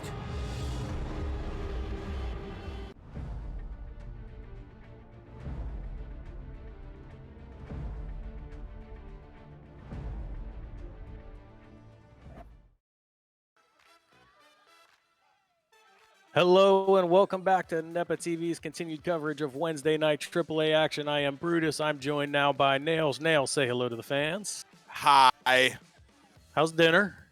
That's good. I Yeah. Pizza. Yeah. It's, Yeah. Nails I can coming do on straight from Wednesday. work, jumping into the booth, Yeah. ready to get into this thing. Doing the thing. We saw a great performance in the first match. Junction City jumping all over the Frisco Dragons, who were working with a bit of a retooled roster, but man, were they hitting on all cylinders. 55 points scored in that matchup. I'm sorry you missed it, buddy. I hope we get to see another great performance here. Baton Rouge Constellations taking on the Daytona Tide. We've got the Spark Link. We're going to start talking about these teams. So we have got Icy, only Toki, and Giggity Gal. So I'm double checking. That looks like a full roster to me. It does. It is. So Constellations are here in full force. And then over on the blue side tonight, you'll see the Daytona Tide. You've got one and only Jack G, Arch, and Paranym. So two full roster teams here coming in for a matchup looking to keep pace over in the Eastern Division. Yeah, it's going to be a big matchup tonight for Eastern Division. One and only, I'm sure I won't screw that up. But the rolling in Daytona Tide tonight, rolling in 3-2. The Constellations looking to continue to keep that undefeated streak rolling, 4-0. Them and the Scranton Royals together, undefeated, and it's just going to be a big night. So I think the Daytona Tide obviously have their work cut out for them here, trying to unseat the Baton Rouge Constellations, who have been a powerhouse last season and this season. But if anybody has the ability to do it, it's them. I mean, we're looking at Jack G, one and only Arch, Paranym, who continues to be a consistent arena ninja, just shows up where you're not expecting her, and has it dialed in there for the shots, able to put it on all four pockets of the goal there, and run those points up. They got to get an early start, get out in front of it, in order to kind of control the tempo. They are missing tonight, though, is their captain, and Voodoo did not make it, so we'll see. I'm assuming Arch is going to fill in potentially as captain, maybe Paranym. We'll see what they come up with here rolling against the Baton Rouge Constellation. Yeah, Giggity. should be a good one. It does look like we've got the teams readying up here now. Sorry, you had something on Giggity, Nels? No, I was just saying Giggity's here as a captain there, and They're going to have a lot of leadership rolling out front there for the Baton Rouge Constellations. And before we get into the game, obviously you guys saw the announcement. Trust me, we are as heartbroken as you are, if not more so. We're all looking forward to the land, but you know, some things beyond our control, right? So what can you fix and what can you focus on? NEPA will still be here. We still have the rest of the AAA season in front of us. We still got the Pro Series 3 in front of us. And we still have all of us here doing Echo things in the Echo world here in NEPA and around the Echo leagues there, and to include VRML. So, you know, lean on each other, talk to your friends, talk it out. I guarantee you this thing will go away eventually. But we are here for you. A lot of you guys know me personally. Reach out if you need to. But yeah. It's does not feel great, but we have a great game that we are going to get into, and we still have great NEPA action and great Echo action here for all of us to come drown our sorrows in. So let's get to it. Let's go. Let's go. And just like that, coming right out the gate, Baton Rouge Constellations trying to get a hand on it here. Takes an awkward bounce right off the neutral joust. They are able to get it back there, and Icy already on the move, but gets stuffed by Jack G, sending it back to the near side tunnel. And they are on the flow. Nobody's home for the 3. Paranim called it from 10 meters out, putting the long distance 3 in like it's nothing. And they're off to a great start. Yeah, off to a great start. Able to collect that disc over on the far side, work it quickly down the arena to 17 seconds on that one. 3 points is a great way to start a match. Indeed it is, and that is exactly what the Daytona Tide need to get out in front of this game early and control this tempo against the Baton Rouge Constellations, who are coming out. They have a strategy that works for them, and they're going to continue to flow with that, I guarantee you, because it's been working. They're 4-0, but off of that, long distance shot, Jack G grabs that in the near side tunnel, dials in a bullet, 18 meters per second from 37 meters out. It's going to find that 3-pointer, take them up by 6. 2 unanswered goals, both 3-pointers from the Tide. I don't like saying this, but it sounds like the Tide is rolling. Oh, nails, he did. Yeah, I know. Chaw, I think Chaw's watching the game. Tell me Chaw is not out there in Twitch land. It doesn't matter. He heard it. He heard a disturbance in the force.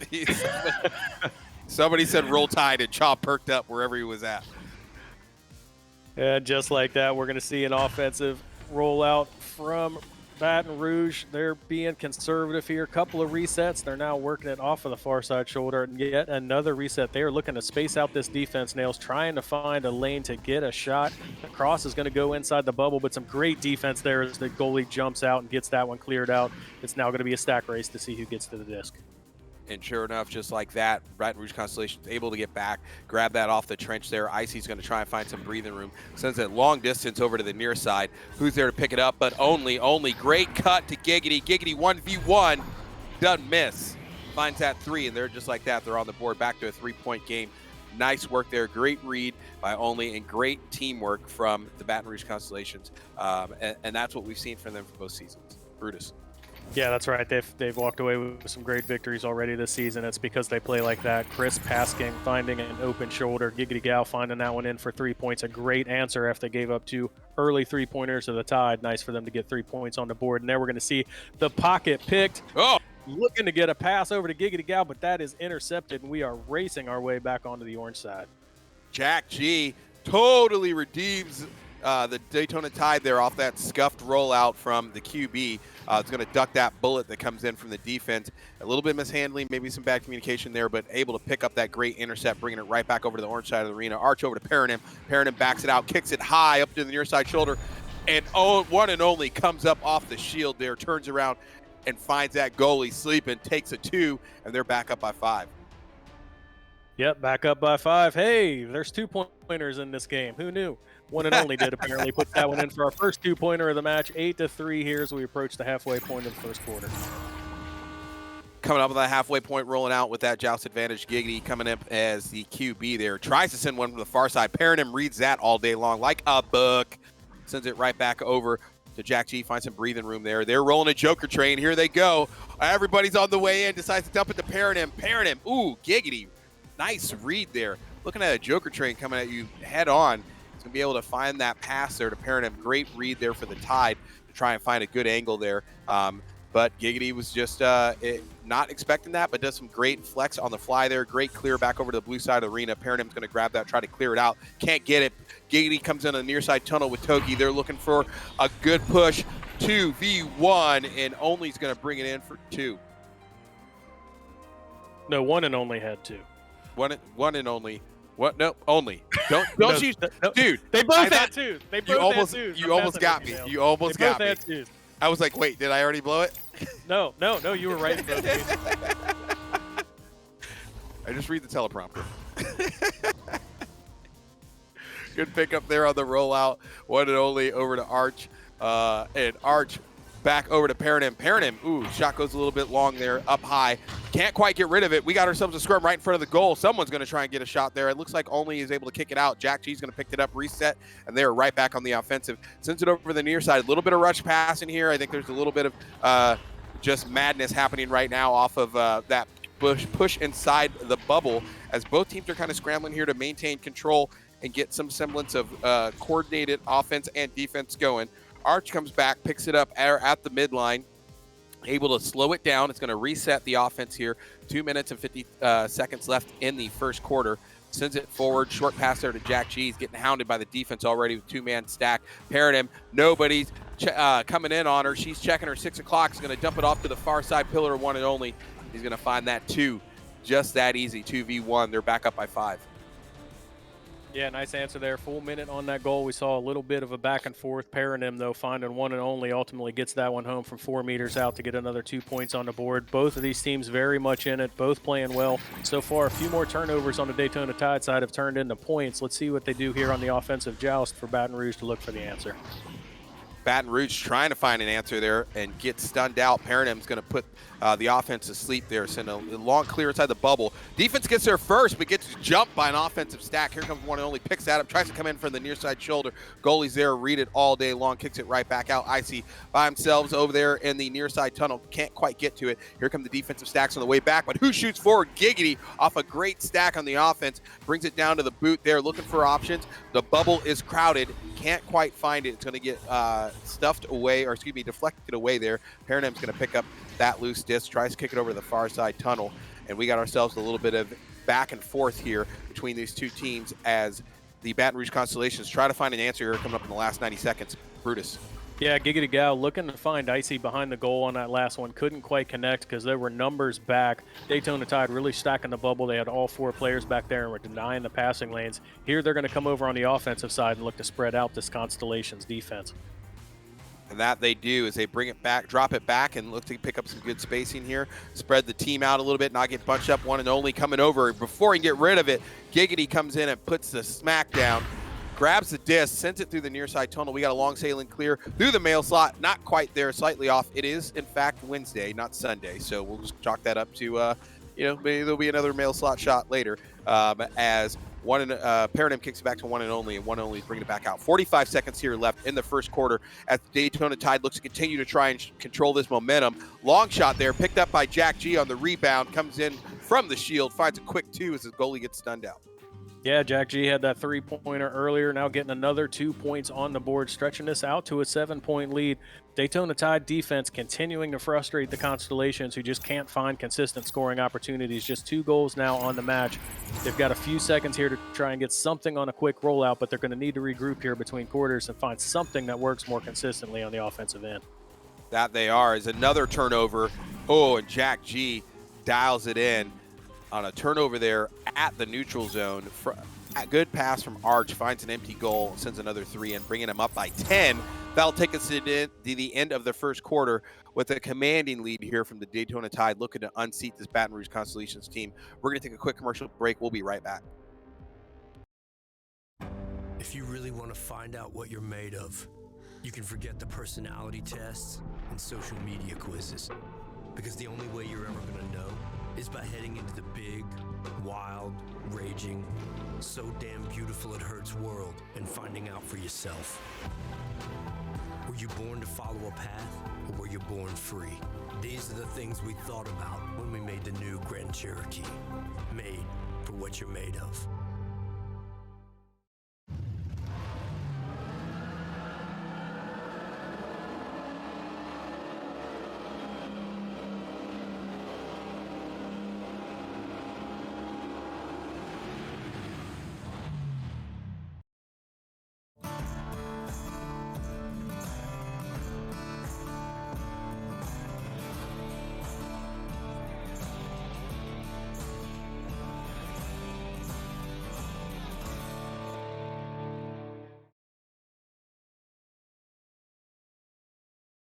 And we are back, commanding 10-point lead here with the Daytona Tide over the Baton Rouge Constellations.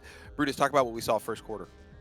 Well, what we saw in the first quarter was a really impressive Daytona Tide defense, just consistently frustrating the Constellations' attempt on the offensive end. They're really crowding the bubble when Baton Rouge tries to set up their offense, and they're doing a good job making interceptions in the midfield and keeping the pressure on that Constellations defense pretty consistently. So looking to see what adjustments the Constellations make here as we get the second quarter underway. And they come out aggressively here on the neutral joust, start working the bubble. Good pass over there to Icy. Icy back over to Giggity. Ooh! And before Giggity can find a lane, gets stuffed by Jack G, who's going to clear it high. Right back over to the orange side of the arena. Nobody's home. Here comes the offensive stacks. 2v2 inside the bubble. 3v2 as one and only picks up that loose disc off that solid, weird bounce and finds another 2 there. They're up by 12. Solidly weird. You heard it here, folks.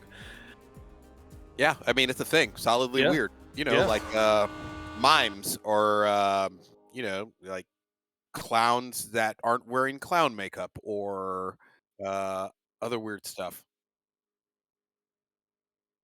And sounds like we got a timeout here for Daytona side from one and only. We'll see what's going on. This timeout, it'll be good for Baton Rouge Constellations. Brutus, what do you think you're talking about right now? Yeah, very interesting if this is a tied timeout, because certainly the momentum has been all in their direction here of late. Now up 17-5. The defense has really been working. So honestly, I wouldn't be looking for the Tide to be making a bunch of adjustments. If anything, the Constellations are going to take advantage of this time. Just came out of the quarter break, played less than a minute here in the second quarter. So looks like there's a little bit of discussion going on between the two teams. Not quite sure what all that is about, but Giggity Gal now over talking to the Daytona Tide. So we may never know what's being discussed, but again, Constellations just got to find something on the offensive end. They've had the disc over on the blue side, but when they try and set things up, they're using resets. They're doing what they can to spread out the Daytona Tide defense, but Daytona Tide are just playing really disciplined right now. They're shutting down passing lanes and denying the Constellations the opportunity to get the disc into position to shoot. And I think that's really been the big difference so far. Yeah, definitely. They are really, I mean, all four players have got points across the board there.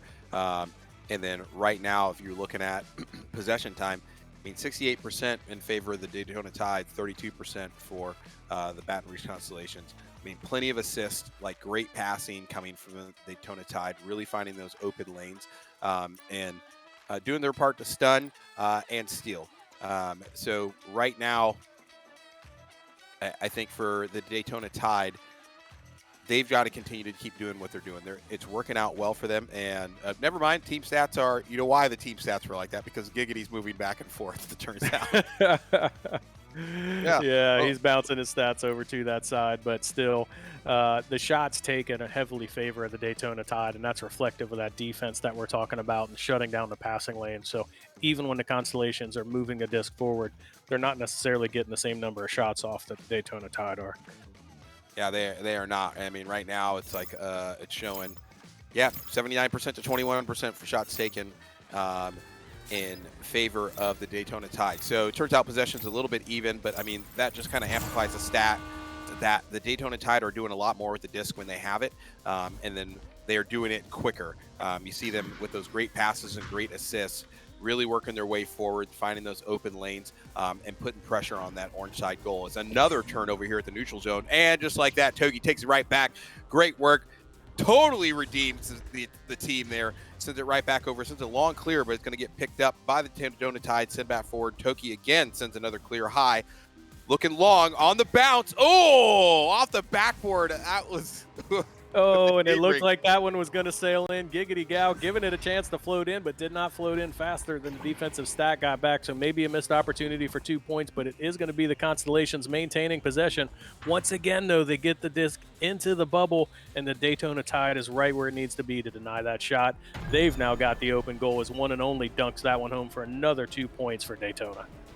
Yeah, and I mean, the saves coming out of the Daytona Tide right now. Wow. Just blowing up the bubble, being in the right place, right time, got those hands up, got the grab ready, and just picking off those shots from the Baton Rouge Constellations and shutting down the lane, so it just takes them longer to find those options. And as they go for a pass or even a shot, the whole thing's getting broken up. Off the joust advantage, Baton Rouge Constellation again come back in. Nobody's there. One and only is going to get there first. Stacks aren't quite able for the offense to make it there in time, and we've got a possession change right back over to the Daytona Tide. We'll be seeing all game here. Jack G picking that up, trying to move it forward as they try to get it out of their own zone here. Kick it long down through the bottom, past the neutral zone. Stack can't get there before it takes a bad bounce. Icy's going to pick it up under pressure in the near side tunnel, gets it off just in time, but can't quite get it over across the Giggity Gal as Jack G picks it up, sailing 2v4, finally gets jumped by the defense. Toki's going to turn around and send a long clear. Brutus. Yeah, clear is going to go down. It's now a stack race. Defensive stack is going to overshoot, which gives Toki a chance to pick up the disc. Now elects for the reset, coming back behind Shield as Icy looks to work things forward. Nope, elects to reset once again over to one and only. Again, trying desperately to stretch out this Daytona Tide defense who is playing so disciplined right now. And once again, passing lane is just not there, although a turnover in front of the goal is going to set only up for 2 points there, getting them on the board here in the second quarter. It's now 19-7, so good persistence there from the Constellations. Daytona Tide playing so disciplined. They shut down the early passing lanes, but one and only able to create the turnover and put that one in for 2. Yeah, sure enough. I mean, the Constellations needed that. They needed to put some points on the board. They were getting shut down hard by the Daytona Tide. Still at a 12-point deficit here, but I mean, the Constellations are, you know, they've got their act together. They have what it takes to close this gap here and put those points back on the board. You see some great blocks there, some great stuff as they deny the Daytona Tide from putting another 2-point answer there on the board from the 2 points they just got back. Really looking to hold that gap and not make more work. But Paranim comes in, does what she always does, finds that pocket, fakes out that goalie with that Paranim flick, and there it is for another 2 points. They're back up by 14. Yeah, really nice answer there from the Daytona Tide. Constellations got that first goal, seeking to capture some momentum. Paranim, who had that early 3-pointer but has been a bit quiet since, finds a 2-pointer there to put this lead back at 14. And Daytona Tide here, I mean, coming off of last week's win, they know what they need to do, and they have been figuring it out. So I would be interested, you know, to find out kind of what they changed up. As they're moving forward. They're on back-to-back wins here. Last week was a very steady win, or heavy-handed win over the Columbus Fire. They're 55-25, so they've made some changes. They know exactly what they need to do, and they're using it tonight. They're another turnover here at the ceiling. Still not able to find any luck here for the Baton Rouge Constellation. Is going to get picked up there. That disc moves forward in the bubble. One and only is going to try and send it out. Gets bottled up there on the lip, but here comes it. Paranim throwing bows. Picks that up and picks up the trash there to finish up that clear. And we got ourselves a loose disc back over on the orange side. Paranim gets her hands on it first, picks up her own clear. Now looking for options, waiting for the team to get there to find somebody to pass it to. Gets it back to the back line to one and only. One and only comes in sailing, putting the shake in the bake on the defense. Tries to drop one low there. Looks like to one and only, can't quite connect. And Icy's going to pick up that loose disc to send it clear. Brutus. Yeah, tries to get a long shot there, but Shield is going to make the denial. A little bit of a loose disc now, but there is a stack in place for the Constellations. They take the long 3. That one sails just wide. They had numbers for a moment, but now the Daytona Tide defense has recovered as Icy looks for the reset back over to Giggity Gal.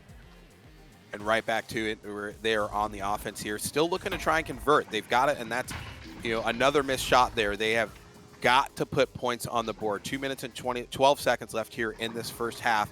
And after multiple shot attempts here, still trying to get the goal in. I mean, they've got two shots. The third one normally is the bonus. And there's a fourth one, still nothing. The ding ring just, apparently the ding ring is playing for the Daytona Tide tonight. Like, who knew? Yeah. It's rigged. It's rigged. Ding ring, but then a great goalie stop as well. So that Daytona Tide just continuing to frustrate the Constellations' offensive efforts. You got to think that's got to be wearing on them mentally because they are now finding shots. So that's been an improvement over the first quarter, but they're not getting the points on the board to go along with it. As once again, we're going to see a defensive stack from the Tide pick up the disc and clear things back over to orange side. And great work between Jack G and one and only there. You see Jack trying to go for the disc. And one and only stunning out the offender that was on his back. So just great teamwork, great comm there, and great chemistry for them to get that turnover, get the send through, and then put another 2 points on here between Jack G and Arch as they look to clean up. Yeah, we got 1 minute to go in the half. You got to think from a Constellation standpoint. They have to be very deliberate with this possession. Anything they can do to eat into this lead is just going to help things going into the second half. So they've got another opportunity here. As Only's going to take this quarterback and send things over to the near side tunnel. They do not want to give up another turnover. They certainly don't want to give up another long three-pointer to help the Daytona Tide build this lead any further. And just like that, we're going to see a pocket pick from Giggity Gal in the blue side trench as they now look to pass the disc forward and get set up on the offensive side. So now it's on the Constellations on the defensive end, and just like that, a goal is going to be put in for the Daytona Tide. One more rollout here for the Constellations. They're now down 25-7. Yeah, this mountain's getting higher and higher for them to climb here in the second half. They need a three-pointer here in the last 14 seconds of this half in order to at least get them to double digits, so they have something to focus here on in the second half, or it's going to get real weird here in the next two quarters with them trying to clean up. And just like that, what, dude, you know what just happened? That was the opposite of a casting curse. Yeah. It finally happened. It finally happened. I'm not cursed. I'm not cursed. Giggity finds a three. That'll take us to the end of the second quarter. Take us to a quick halftime. It'll be 10-25 in favor of the Daytona Tide. We're taking an extended commercial break. We'll be right back. Hold on a minute. Did we hear that right? Dodge is making an electric car? We're talking hypothetical, right? Surely you jest. Dodge? You mean the people who devised the legendary 426 Hemi and sunk it into a sublime missile? You mean the Dodge that created the Hellcat Red Eye and the most powerful muscle car in the world? Makers of the 840 horsepower wheel-standing Demon? Why on God's green earth would Dodge ever build an electric car? Anybody? Any thoughts out there? Hello?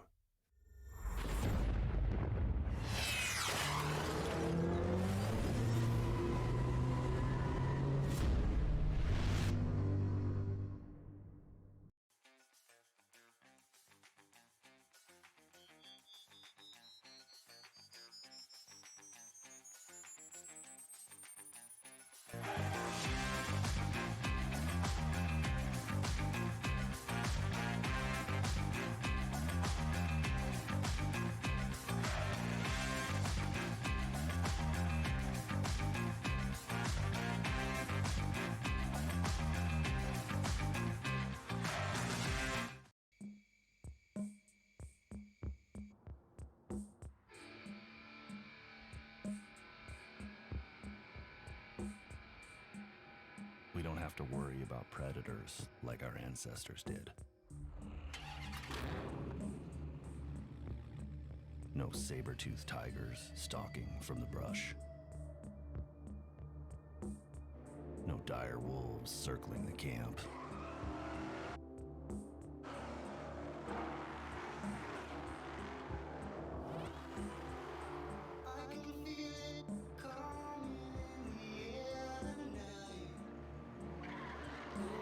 There are no more monsters to fear.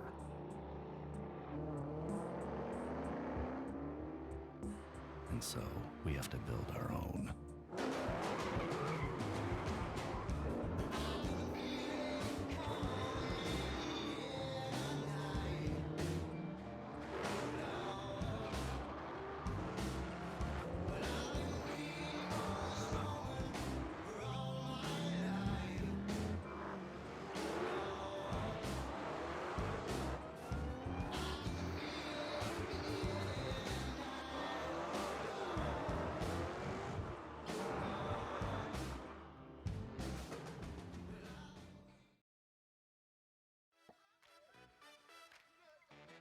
Welcome back to NEPA TV and our big St. Charles Motorsports halftime show. I'm Brutus. Nails is in the booth with me here for our second match of the night.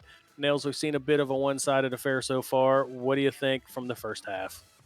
I mean, the Daytona Tide, like plain and simple, are just outplaying the Baton Rouge Constellations. And I think, I'm not going to second guess the Baton Rouge Constellations. but I guess I kind of am in the fact that I think maybe they came in tonight and, you know, they had a strategy that's been working for them this entire time. And they versus the Daytona Tide have spent the last really 5 weeks kind of trying to turn their luck and their strategy around, and they found something that really works for them. And they came in tonight, they did their homework on the Baton Rouge Constellations, and they have been bringing an incredibly effective offense and defense for tonight. The big things I've seen on the offense, I mean, good stacks. They're moving forward. Great passing, great work opening lanes there, and great jumps happening at the neutral zone to cause those turnovers. A lot of points they're getting in transition right now for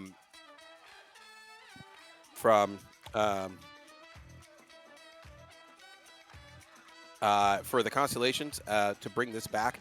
I mean, the big thing Constellations have to do to bring this back is they have to, make it past the neutral zone. And they have got to get their passes forward. They've got to capitalize. They can't be taking 4 and 5 shots there on the goal and not walk away with something, right? And part of that is the Daytona defense is really where they've been shining tonight, is really shutting down these offensive pushes from the Baton Rouge Constellation. Baton Rouge Constellations have great speed and great accuracy. And right now, I'm not seeing a lot of either tonight from the Baton Rouge Constellations. They've got to dig deep and find where that went. Get it back, get those stacks together, get them moving fast, start looking to tie up the stacks from the Daytona Tide that are beating you back on defense, and then work in there, find those angles, find those lanes, and put those goals in there. If you've got 3 opportunities to take shots, like, one of those needs to be a goal, preferably the first one, right? But right now, not so much focus on 3-pointers, but multiple 2-pointers to start to narrow down this gap. And that defense, get those stacks back quickly on the defense and start causing more problems, shutting down those lanes for very spaced out the Daytona Tide. Brutus, you got anything different? Well, no, I don't. I'll just pile on that the Constellations are an undefeated team coming in here averaging north of 50 points a match, and they've only got 10 points so far in that match. So I go back to what we were talking about with the Daytona Tide being so effective at frustrating the things that the Constellations want to do. Icy with no points and a half is super surprising to me. Icy is normally putting all kinds of points on the board. So the Daytona Tide defense has been working. Giggity Gal and the team trying to figure out what they can do to adjust that and start to break through that stingy defense of the Daytona Tide. True indeed. I mean, they're almost double their stuns. Toki 0 points as well. And Caster's Blessing comes right back. We're talking about before the break. Still got it. 54-meter Caster Bless. Caster's Courage. Is that what we're calling it? Caster's Courage? Yeah, what a great start to the half for the Constellations. Only getting that 3 in is so important to them from a momentum standpoint, just in time for Chaw to show up in the chat and start rolling. Yeah. Chaw, you missed your opportunity. That moment is past. You can no longer roll the Tide. Just like that, we're going to see the Daytona Tide look to get their offense set up. We've got a 1v1. Goalie is back, but it's going to be the ding ring that gets the save twice there. 2 shots now denied by the frame for the Daytona Tide, but they do maintain possession as Paranim's going to work this one off of the floor. Now over to the left post where one and only is able to dial in 2 points. So after the early 3-pointer from only on the Constellation side, Daytona Tide answer with a 2-pointer there from one and only. Yeah, and I mean, from the Baton Rouge Constellations perspective, they're up 1 point. They put a 3 in, got a 2 taken from them, still up. That's how they're going to have to chip away at this lead, and they can't do that where they come out and to get jumped by the defense. Only is able to pick it up, but again, some of that missed passing there, and they're not connecting those passes. And as those lanes get cut down, the Daytona Tide come back and break those up, catching them in transition. And again, Toki tries to break that up again, but Jack G comes right back and grabs that. And Jack G puts another 2-pointer up. Yeah, so really great start. Constellations with that early 3-pointer, but now we're starting to see more of the same what we saw in the first half, which is that frustrating defense from the Tide, creating turnovers and turning them into points. 29-13 now. 2 minutes gone here in the second half. And coming out of the tubes here, good pickup from the Baton Rouge Constellation, sends a long send through the tunnel, does not clear through, hits the lip, takes a bad bounce. Good pickup there by Only. He's going to finish the job, send that through. We're right back over on the blue side of the arena. Again, those fast stacks, nobody's there to answer, just like that. I call it, they come pick it up. slightly off there, not quite able to dial in that accuracy that they've been looking for all night. Going to find, kind of not a completely empty goal, but enough for them to sink a shot there. Not able to connect. Ice is going to pick that up. Another good turnover again. No. And through the mail slot. Priority overnight. Expeditious Icy mail. with the well-timed shield to complete the steal and then dialing that one through the mail slot. What an impressive goal there. It was only a matter of time till Icy got points on the board. That is a great way for Icy to break his ice tonight in the match. That's his first points of the game, that long three-pointer. Put double postage on that one. Nice work. And right back out. Oh, I stand corrected. Coming right back, one and only, again with another three-pointer from outside the bubble. Is going to take that off the floor, put him up 32-16, still double the score. It seems like whenever the Baton Rouge Constellations are starting to kind of get back out in front of it, there's just a very strong answer from the Daytona Tide, Brutus. Yeah, it certainly has been the case. They've now got a lead built, and they're going to continue to try and ride it. Like you said, Constellations are just going to have to maintain a mental edge. As only does exactly that, dials in a three-pointer, because they're going to have to chip away at this in pieces. They can't go shot for shot with the Daytona Tide. They've got to get more aggressive defensively and start creating some turnovers. That time, though, they do put in the three-pointers, bring this back to 32-19. That we are, and they are steadily chipping away. We're going to have ourselves a little bit of a shootout as we move forward for the rest of this half, and the Baton Rouge Constellations try to get right back onto their flow. Back through, not able to connect there. Toki's going to pick up the loose disc, send it right back through. Good pickup by Giggity. Moves to the disc. Great work. Gets there before the stack does. Drops it back to the back line. Finds some breathing room. Kicks it up high. Toki's able to chase it down. Good work, but as Icy gets their hands on it, Arch is there to answer the call. Puts the brakes on that entire offensive play. Sends a nice long clear here forward, but it's going to take a bad bounce there off the shield. I don't know if that shield's regulation size, but it was big enough for that to stop that clear into the bubble for the Daytona Tide. Another good pickup here as the Baton Rouge Constellations try to move forward. Toki, right place, right time off the back line, picks up that clear. Got plenty of options. 3, 4, V2 inside the bubble. Gets stunned out just in time, but Toki picks it up. Flows through.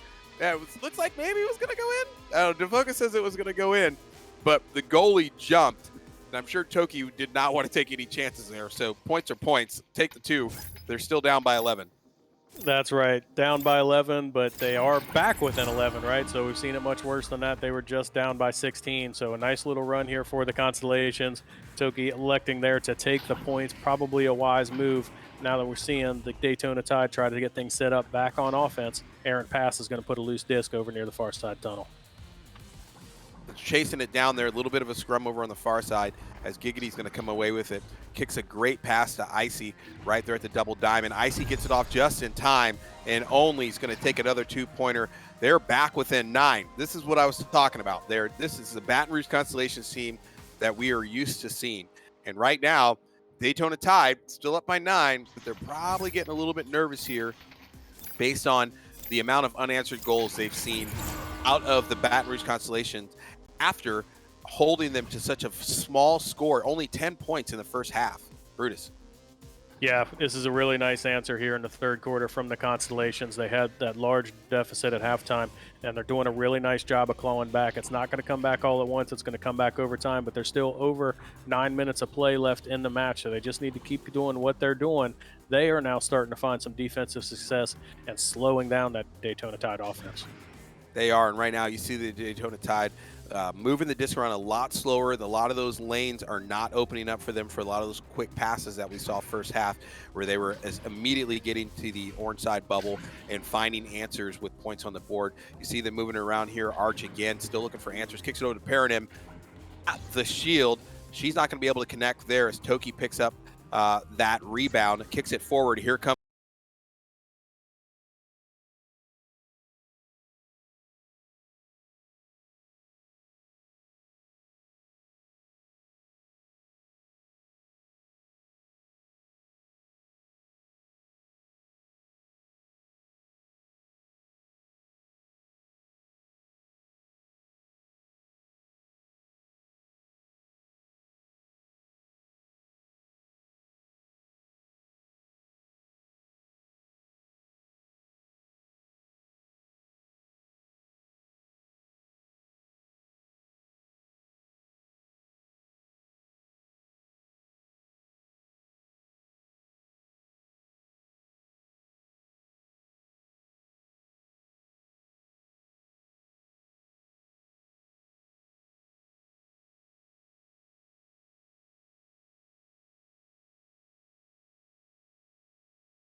bringing them back within 2. We are at a one-score game, and I don't think anybody would have predicted that at the end of the second quarter, Nails. No. We've got a nail-biter here with 7.5 minutes to go. Yeah. 2 points, 7.5 minutes. I don't know what Daytona Tide talked about during the in-between quarter there timeout, but that is hopefully not it. Like, good pickup there from Jack G, but they've got to connect those passes. Again, into a group of 3. Nobody walks away with it. Jack G is going to pick up the bounce there off the wall, zone pass, and then put it in for 2. They're getting clumped up. They're starting to feel a little bit of that stress. They've watched this really good lead they had start to get chipped away at. They cannot fall apart right now. They are within spitting distance of walking away with the W right now. They've got to continue to perform like they were doing in the first half. Brutus. Yeah, now we're going to see Icy take it from the quarterback position, and with this being just a 2-possession game, every single possession counts. We saw earlier in the match that Daytona Tide were so impressive at that midfield defense. Here, though, we are going to see the Constellation successfully move things over, although they do elect to reset as Icy's going to handle this back on the back line, and they're going to look to set up their half-court game plan. And coming right back in, again, Giggity Gal doing some outstanding work right now with 11 points. Looking for options, waiting for the defense, try and bait him out. Sends one in from Icy. Icy not able to put the ice cubes on it. And after the pickup there, Paradigm's going to grab that rebound and a change of possession there at the far side boot. And again, right past the 3-man stack that's rolling through as it takes a bad bounce there at the neutral zone. And we're right back over here on the blue side playing defense as everyone's scrambling right now to throw some violence and try to turn another turnover for the Daytona Tide. Giggity back on the ceiling. Again, same place, same time, doing the same thing. Kicks another one into the clock. Only tries to come in and put it to bed, but Jack G is going to put the brakes on that. Sends a long clear through the center. Successfully makes it through. Here comes the stack. It looks like, what? Oh, wow. How did Icy make it back in time? Looked like a really timely leech there from Icy. Got back just in time to slap that one away, but we are going to see Daytona Tide maintain possession and look to set up their bubble offense now as the cross is going to come in. But what a save there. Looked like Only was back in goal, able to deny that one as the Constellations look to get the disc and get it cleared out. And Arch again tries to send one through, gets broken up by Only, going to send it forward. Icy picks it up off the ceiling. Oh, nice. Icy sends one in. It's going to be high. Only's there to pick it up and slam it in for 2. They're back within 2 points. It's getting real, folks. 5 minutes left in the game. Yeah, it looked like maybe Only was trying to get there to harass the goalie. Wasn't going to make it in time, so even if that did sail on goal, I think Icy's shot would have been denied by the goalie. Only elects to snatch that disc just in time and slam it home for 2 points. But it's going to be the Daytona Tide with a 3-point answer after that 2-pointer that brought it back within 1 score. They're now back up by 5 with that 3-pointer from One and Only. With the 6-second answer, that's some first half Daytona Tide we're seeing right there. Right back out to a 5-point lead. That 3 was crucial for them. They've got to take the tempo back here in this game and start controlling this flow. See, they're harassing the QB. QB's able to get it off in time as Giggity's rolling through the ceiling. It past the neutral zone again, not really being harassed by the defense. Has plenty of time, sends that forward over to Toki. Toki doesn't have a whole lot of options except a long pass over to the near side. Doesn't look good. Kicks it back to Giggity up at the ceiling. Giggity's going to take a shallow shot from the ceiling. A little bit aggressive. A lot of people in the bubble. Is going to get that back. Only again tries to finish it, and there it is. Giggity to Only for another 2-pointer. Yeah, it looked like on that first shot, Only was looking to harass the goalie, couldn't quite get it done, so it did get denied. But that time, Only elects to go for a disc. So that's twice now that Only's kind of been in position to harass the goalie if required, but collect a disc and put it in for points when it counts. We're back to a 1-score game. And you are right, Vacant. That was a true alley-oop on that first original 3-pointer. That's as alley as it oops, my friend. Giggity right back forward there. They're going to get that turnover. Sends a Toki sends a long shot in there with somewhat of an empty goal. Not able to connect there. They're going to turn it right back around. Here comes the Daytona Tide. Looking for the stacks to get through. Here they come slowly but surely. 3v1, 3v2 now. Looking for options before the bubble gets crowded. Right back. Pairing him to Only. Good call. The goalie's looking at her from behind the goal, kicks it back forward, and One and Only takes it in for another 2-pointer, up by 5. Yeah, pairing him such a scoring threat from that position. The goalie had to react, and good awareness by her to see One and Only making the cut and goes for the sure thing rather than trying to take it 1v1 versus the goalie. And that's going to put them back up 39-34 here as we reach the 2.5-minute mark to go in the match.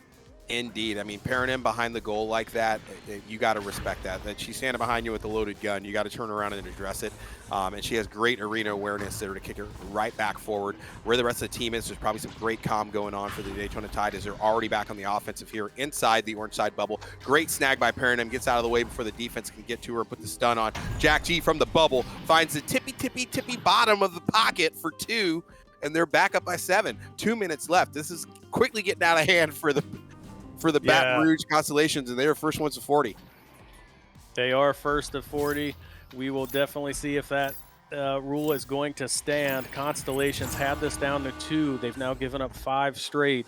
They do not want to let this hole get any deeper. They need to come up with an answer here, and just like that, they're going to have an errant pass that leads to a turnover, and it's going to give the Tide another scoring opportunity as Jack G looks to work this one up through the center of the lane and does just that. Jukes 3 players on the way to the goal, puts it in for another 2 points. Now 43-34, a 9-point game. Totally changes the Constellations game plan. Now it's got to be quick 3-pointers if they're going to climb back into this. Indeed, and Jack G, they're just basically pulling LeBron from about half court.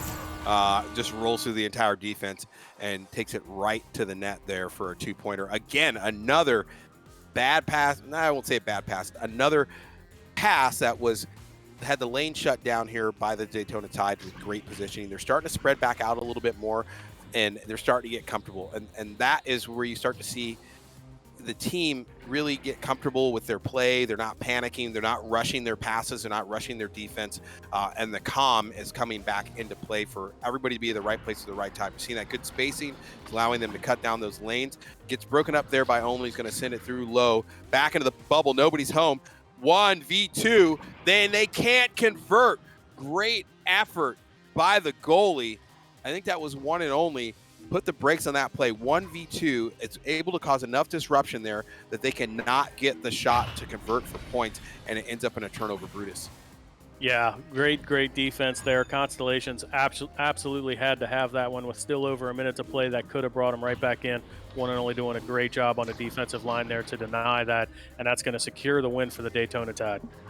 That it is, and as they're finishing up here in the last 15 seconds, bat it right back forward off the low boot. Arch gets a hand on it. It's coming in 2v2.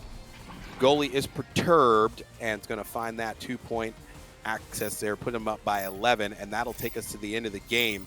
And there you have it.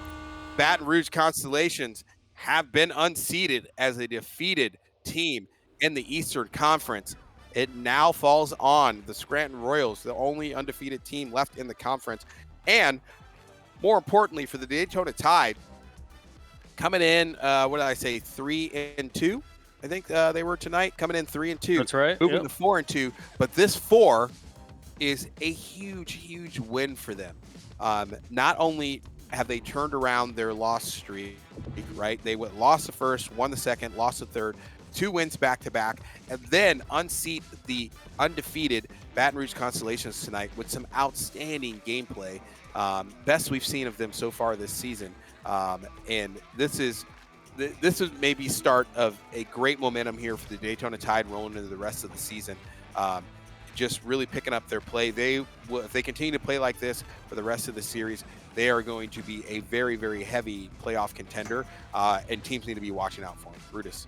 Yeah, they definitely do, and they're playing so well as a team as we take a look at the stats here that round out the match. Obviously, One and Only and Jack G doing a lot of things on the offensive end, but you know what?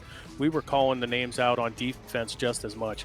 Their defense was smothering in the first half. It allowed them to build a large lead that the Baton Rouge Constellations were constantly trying to dig themselves out of. Obviously, Giggity Gal Only doing some really nice things there in the third quarter, crawling their way back to within 2 points multiple times. But at the end of the day, just too many turnovers from the Constellations that the Daytona Tide were able to turn into points. And that's why they're going to walk away with this victory, 45-34. First to 40 rule is going to be upheld tonight. But yeah, at the end of the day, Nails, out of a very well-rounded team effort, we have to choose one person to take home the Holtz Auto and Motorsports Player of the Match. Who do you got? My vote is going to go to One and Only. I think One and Only tonight was doing such great work that I mean, he's got 18 points, 3 assists. I think it was 41 stuns rolling in for tonight. Or I could just look on the screen and find out what it actually is. Yep, called it. 41 stuns. Mine like a steel trap, folks. Anyways, one and only tonight rolling in. And I think one and only's very aggressive play style. The assist, being able to play both sides of the arena there. Some great stacks and just being everywhere at the right place at the right time. I think one and only is what got the Daytona Tide out to an early strong lead and started to really kind of get into the mental of the Baton Rouge Constellations and kind of deflate their momentum I think they had coming into tonight's game being undefeated. To be quite honest, one only put on a great show as well, just doing some outstanding work, putting points on the board, feeding the team, and throwing bows. I mean, and those are really the three facets that you have to be good at here in this game, right? You got to be able to shoot, you got to be able to pass, and you got to be able to stun. And one and only was doing all three of those tonight in spades. So one and only gets my vote for the Stuntman Award. Jack G completed bingo, and I love a good chat vote. To focus, my man, make the people decide.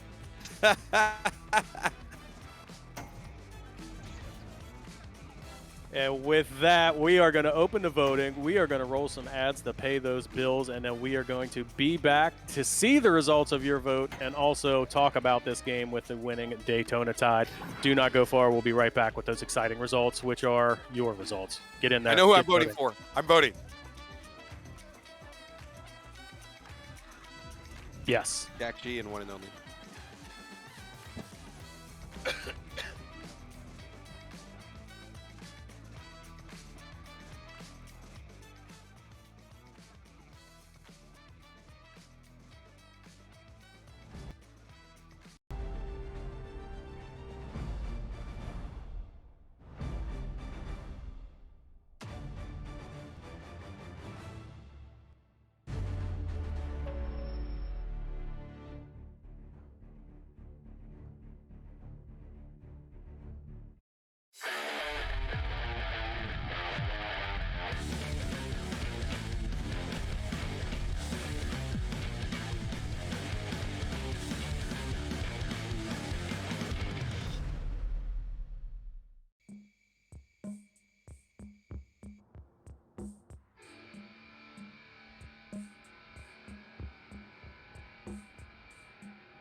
We don't have to worry about predators like our ancestors did. No saber-toothed tigers stalking from the brush. No dire wolves circling the camp.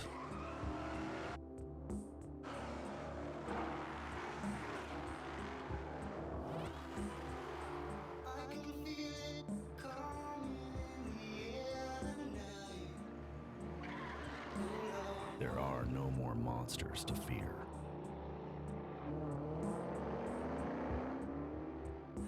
And so, we have to build our own.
Yeah.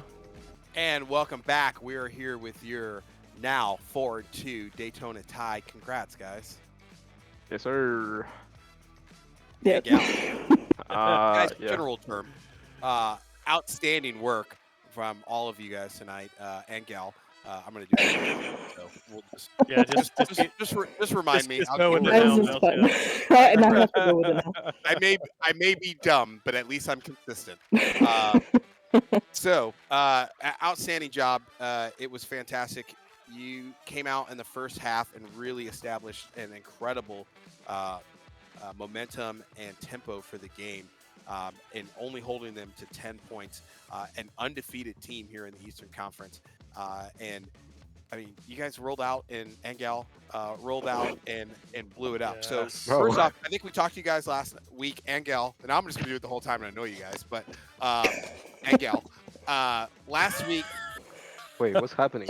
You went 3-2 after kind of turning around a little bit of the season, coming in 2-2.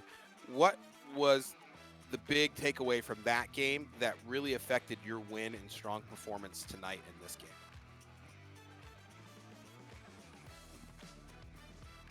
Not everybody at once. Sorry. I'm so sorry. What was the question again? What was the big lessons learned coming out of the last game that made such a difference for tonight's game, and how you performed against the Baton Rouge Constellation? Honestly, I don't know. We kind of like switch our roster a lot, so like we just kind of had fun. Yeah, I think the big difference for tonight, we were just having a lot of fun. So even though it was close, and we started making mistakes in third quarter. Mm-hmm. Yeah, in the third quarter, but like we still had fun, so we cleaned it up, and then we got our lead back. Yeah, so talk to me a little bit about that. We saw that you guys had a pretty commanding, and gal, pretty commanding lead there, rolling into the third quarter. At one point, it was 14 points. As they started to kind of narrow down that gap, talk to me about what was going on in the comm with the team and what you were changing for your strategy to kind of get back on the ball fourth quarter, and hold the lead you had and start to space it back out. I think that was the entire point, is that we didn't change our strategy much, if at all, but we just cleaned up the little errors, little missed passes, and missed grabs, and then, yeah, everything turned out okay. Awesome. So talk to me a little bit about your stacks. So stacks tonight were fantastic on the offense and the defense. We saw a lot of times where you were beating the Baton Rouge Constellations back on the defense on the long clears when it seems like they should have been getting there first. And then obviously on the long clears forward, on the offense, picking those up. You guys have and gals have set stack partners, or was it just kind of the chemistry of the team? Everybody can kind of stack with everybody, and that's kind of what's leading to a lot of those fast stacks. Well, I guess we can just so each of us, like every player on the team, we prefer different servers. Like I prefer Texas, they prefer Chicago. But I guess it turns out we can actually like regrab on every server, so it doesn't really matter. Just keep our stacks up all the time. Yeah, and they were on fire tonight, just doing some great work. And speaking of great work, one and only, you're muted, so you're gonna have to talk now. But he can't talk. Yeah. No, he Yeah, can. but you can hear you though. All right. Well, somebody else can I answer think for you one are. and only. But one and only, congrats for taking home the Stuntman Award. We put it to a vote, There it is. and you swept. But just outstanding work tonight, really keeping the tempo up for the team, for the Daytona Tide. What were your thoughts, or somebody tell me what one and only thoughts were during the game tonight? Read his mind. As he Read was, his mind. as he Alright, was I got winning you, the I got you. Stuntman Award. What? There's a lot happening in one and only's Yeah. house right now. Yeah, I just party. heard him say There's a party like there. yeah. I just heard him saying that he's really excited, honestly. That's I'm great. just guessing right now. He's saying that he's grateful, I think. I don't know. What do you got the MVP award? So Yeah, what? MP, what do Say a few what do words. you have to say? So I'd like to thank my third grade teacher, Mrs. Smith. No, for we telling me can't. that I Wait, can you guys hear me? Hello? We're gonna translate for you. Just Okay. Yeah, a lot of feedback there. I'd like to thank my third grade teacher for telling me everything was possible. That all I had to do was hard work. and be a team player, and it would work out and continue to stay focused. And I think that's exactly what One and Only did tonight. Thanks, One and Only. Those are great words. We'll find your third grade teacher, Mrs. Smith, and tell her. You guys moving forward now. So obviously being a contender here for the rest of the season in a big way here, taking down the Baton Rouge Constellation. Moving forward, what are your thoughts as a team on what you're looking at for the rest of the series? You should stop talking real quick. Stop talking real quick. All right. What was the question? Sorry. What was the question again? Moving forward, you got somebody else there? Yeah. Are you having a party too? No. One only was talking game. We couldn't hear it. Oh, got it. Moving forward, so you guys unseated the undefeated Baton Rouge Constellation. Moving forward, you guys are definitely a contender, and gal, for the playoffs. What are you thinking here moving forward? Like your entire momentum as a team for the rest of the series has changed. Honestly, we're just gonna, keep on having fun, and then we're just gonna, just keep on playing and see what's gonna happen. There you have it. Team of few words, we'll call it that. You guys, outstanding job to everybody for tonight's game. Congrats on the win. Congrats, One and Only. And you're already having a party to celebrate your Stuntman Award, so congrats to you.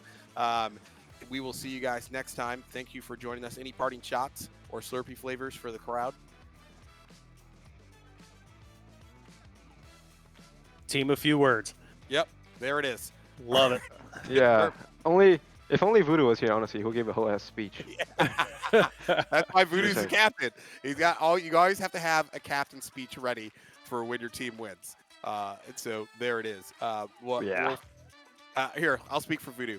So I think we got a great team. We got some great chemistry. We're really moving forward here for the rest of the series. I think we're doing great work. All we got to do is we got to stay focused. We got to continue practicing, keeping in those scrims, and find a strategy that works for us, and not lose focus on the end goal, which is get to the playoffs there and end up winning the championships there for AAA. Honestly, that's exactly what Voodoo would say. Honestly, that's exactly what Voodoo would say. You sound exactly like Voodoo, honestly. Perfect. Thank you for turning into this interview where Nails interviews himself. We're super excited to have you. Hey, congratulations, Daytona Tide. It was an awesome victory tonight. You're just really playing well together as a team, and cannot wait to see how the rest of the season goes for you. With that, we are going to sign off our cast for the night. Obviously, some big news was spread, so look for more words coming from NEPA on exactly what's going to happen as we move forward, because we are going to move forward past tonight's announcement, and we've got a lot of great places to go, and NEPA's going to be right here with you as we move in that direction. So, Nails, it is always a pleasure. My friend. Except, I don't know. I mean, I don't know about the interviewing yourself, but we can try that again in the future maybe. But super big thank you to DeFocus, who was crushing it on cams and on production for us tonight. DeFocus always does an outstanding job. Hope everybody enjoyed the cast. Nails, that's all I got. We'll see you guys tomorrow for Aspen Sparrows versus Mulberry Reverb, followed by Scottsdale Slither versus the Toronto Sorcerers. We got Queen and Venom for you guys tomorrow night. Don't miss any of the action. We'll see you there. See ya. See ya. Goodbye. Bye-bye. Bye-bye. Dude, that was E-waving.